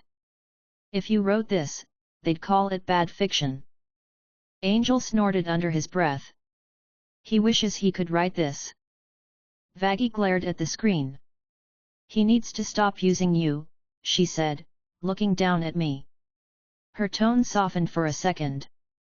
You're not a prop. Charlie nodded firmly. He isn't. None of us are. Vox's voice went on. So here's the current state of our favorite Chaos project, Lucifer's on record as expanding it. Valentino tried to monetize it and got shut down. Carmela's people have done their walkthrough. Heaven's got eyes on it. Overlords argue. Angels sneer. And still, the princess insists this place is a safe space for change. Cute. A small banner slid across the bottom of the screen. Overlords vs. Redemption, who owns Hell's Heart? Vox winked at the camera. Stay tuned, Hell. This isn't just a hotel anymore. It's the ring where everyone's playing tug of war. And I'm going to make sure every second of it hits your screens. The feed cut to commercial. Alastair tapped his cane once. The TV snapped off mid-ad. Silence sat in the room for a few seconds. Angel broke it first. Well, congrats, princess. You're officially reality TV now. Charlie let out a slow breath. He's twisting everything again. Vaggie rubbed her temple. Now it looks like everyone is fighting over you. Angel smirked. They kind of are. Not helping, Vaggie said sharply. Charlie looked around at the gathered demons. Some avoided her gaze. Others watched with interest. No one was laughing loudly. No one was leaving. She squared her shoulders. Then we show them what this place actually is, she said. Not what Vox says it is. Not what Valentino says. Not what anyone says. Just what we do here. Every day. She looked at the rule board, then back at the room. We stick to the rules. We keep helping. That's how we win this. Vaggie sighed but nodded. All right. Then we keep going. I bumped my head against Charlie's leg. She rested a hand on my head, grounding herself again. Alastair gave a small clap. I must say, this is becoming more enjoyable by the day. Husk grumbled. Of course you like it. Everyone's watching your project like it's a carnival. Alastair's grin widened slightly. A busy show is better than an empty one. Vaggie rolled her eyes and moved toward the hallway. Come on. We have sessions to run. I did not see the angels arrive. I only felt them later. The day stayed busy. New sinners came in, some cautiously, some loudly. The hotel worked the way it had been working since the expansion. Rooms assigned. Rules repeated. Chores rotated. Group sessions held. Small arguments broken up before they turned into fights. But sometime in the afternoon, as I walked with Charlie down the second-floor corridor, a strange feeling brushed over my fur. My skin prickled under the fur along my back. It was like the air had changed temperature in one, very thin, invisible line. I paused mid-step, ears pointing toward the window. Charlie noticed my stop. Golden, she asked softly. You okay? I looked at her, then at the glass. From here, all we could see was the red sky and the nearby rooftops. There was no figure outside. No floating eyes. Nothing obvious. But I knew enough. Heaven watched the hotel in canon during these events. That was happening now. This was the kind of feeling that matched that knowledge. Quiet scrutiny. Thin, distant, but there. Charlie looked out too, brows furrowing faintly. She did not see what I sensed, but something in her posture shifted. The knowledge that she was always being watched was not new. It just felt heavier today. She smiled after a moment, pushing past it. "Come on," she said. "We still have to check on Serpentius before he blows up another wall." I followed her again, but I glanced at the window one last time.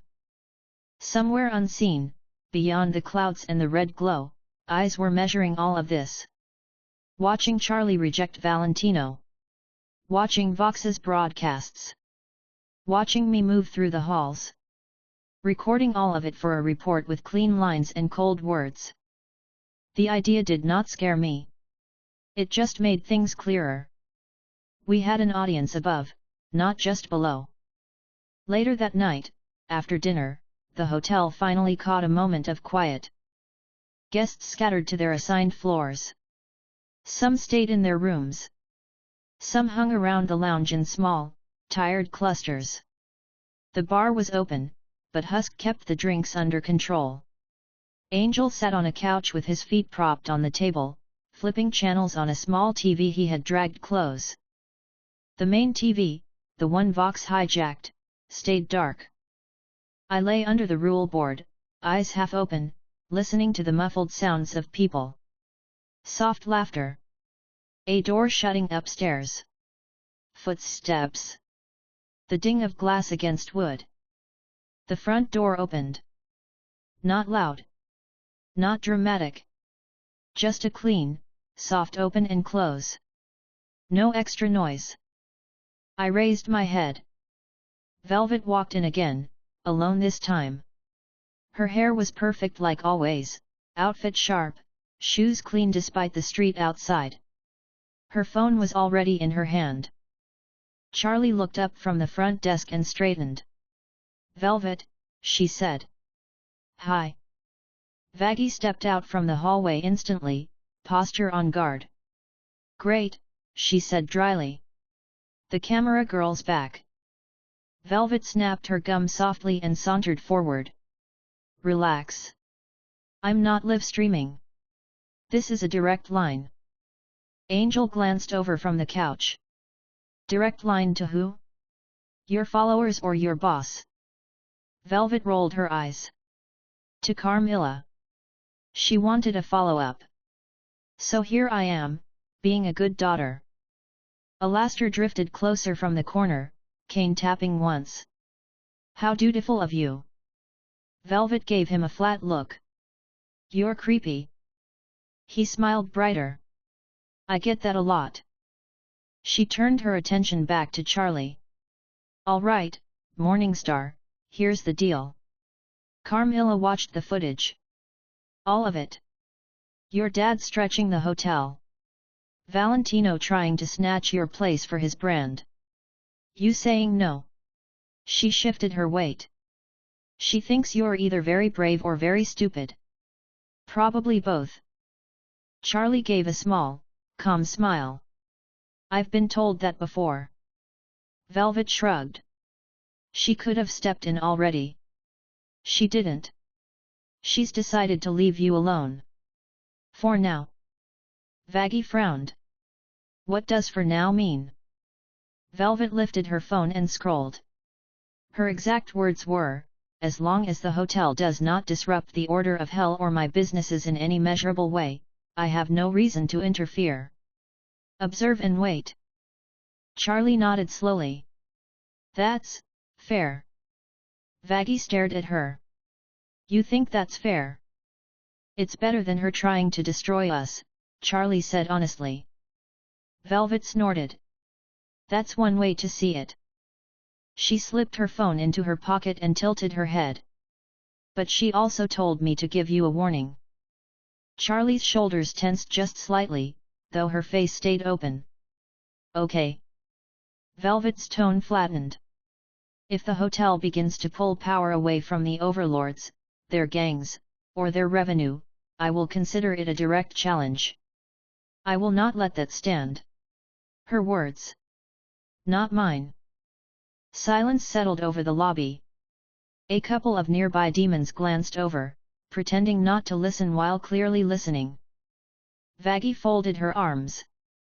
So if this place actually works, she's going to treat it like we're declaring war. Velvet shrugged. Not if you work in the cracks. Small scale. Symbolic. She doesn't care if you fix a handful of losers. She cares if you change the flow. You change that, you mess with her food, money, and leverage. She smiled slightly. That's when things get fun. Or bad. Or both. Charlie's expression did not harden, but her eyes gained an extra focus. I don't want to fight anyone, she said. I just want to stop people from being erased every year. Velvet rolled her eyes. You keep saying that like it matters to anyone who counts. It matters to me, Charlie answered steadily. Velvet paused for a heartbeat at that. Her gaze flicked to me.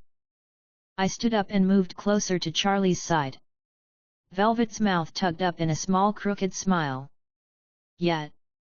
I guess it does. The puppy cares too. She crouched and scratched the side of my neck. You're still way too clean to be down here, you know that. I licked her hand once. She wrinkled her nose. Ugh. Dog drool. Angel laughed from the couch. That's what you get for being nice. She stood again and snapped her gum. Anyway. Message delivered. Carmela's watching. She's not touching you unless she has to. But don't get cocky. You piss off enough clients and pull enough bodies out of their loops, you'll have the whole Overlord Club breathing down your neck. And not the fun way. Vaggie frowned. You came here just to say that. Velvet shrugged. Also wanted to see how it looked after the Vox mess and the Val drama. Honestly. She glanced around. The lobby was calmer than the last visit. Demons were still present in large numbers, but they moved more smoothly, less wild. It looks good. For hell. And that annoys me.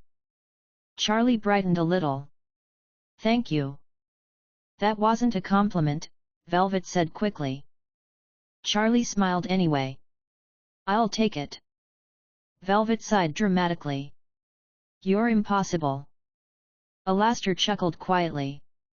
We agree on that, at least. She rolled her eyes again and backed toward the door. All right. I'm done playing messenger. Tell your dad the big kids are still giving his pet project room to breathe. For now. She pointed a finger at Charlie's chest. Use it. Charlie nodded. I will. Velvet pointed at Angel. And you. Stop letting Vox and Val fight over your image. It's bad branding. Angel smirked weakly. You can edit it for me.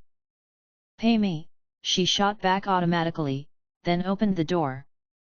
Before she stepped out, she looked at me one last time. Try not to die, Golden. You're good for business. The door shut behind her with a simple click. Vaggie exhaled hard. I hate overlord politics. Charlie rubbed her arm lightly. It's okay. At least now we know where we stand. Husk grumbled from behind the bar. You stand right in the middle of a storm with a big hit me sign on your back. Angel dropped his head back over the couch arm. He's not wrong.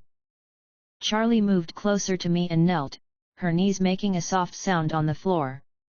She rubbed my ears gently. We're still here, she said. That's what matters. I pressed my head into her hands. Her touch was steady. Even with every eye watching, she stayed the same. Somewhere above Hell's sky, Heaven's scouts were writing their reports. Somewhere in a tall tower, Carmilla read footage of this place and decided to wait. Somewhere behind a screen, Vox sharpened his next segment. Inside the hotel, Charlie finished her day the way she always did, by making sure everyone was fed, heard, and at least somewhat calmer before sleep. I stayed at her side until the very last light in the lobby went out.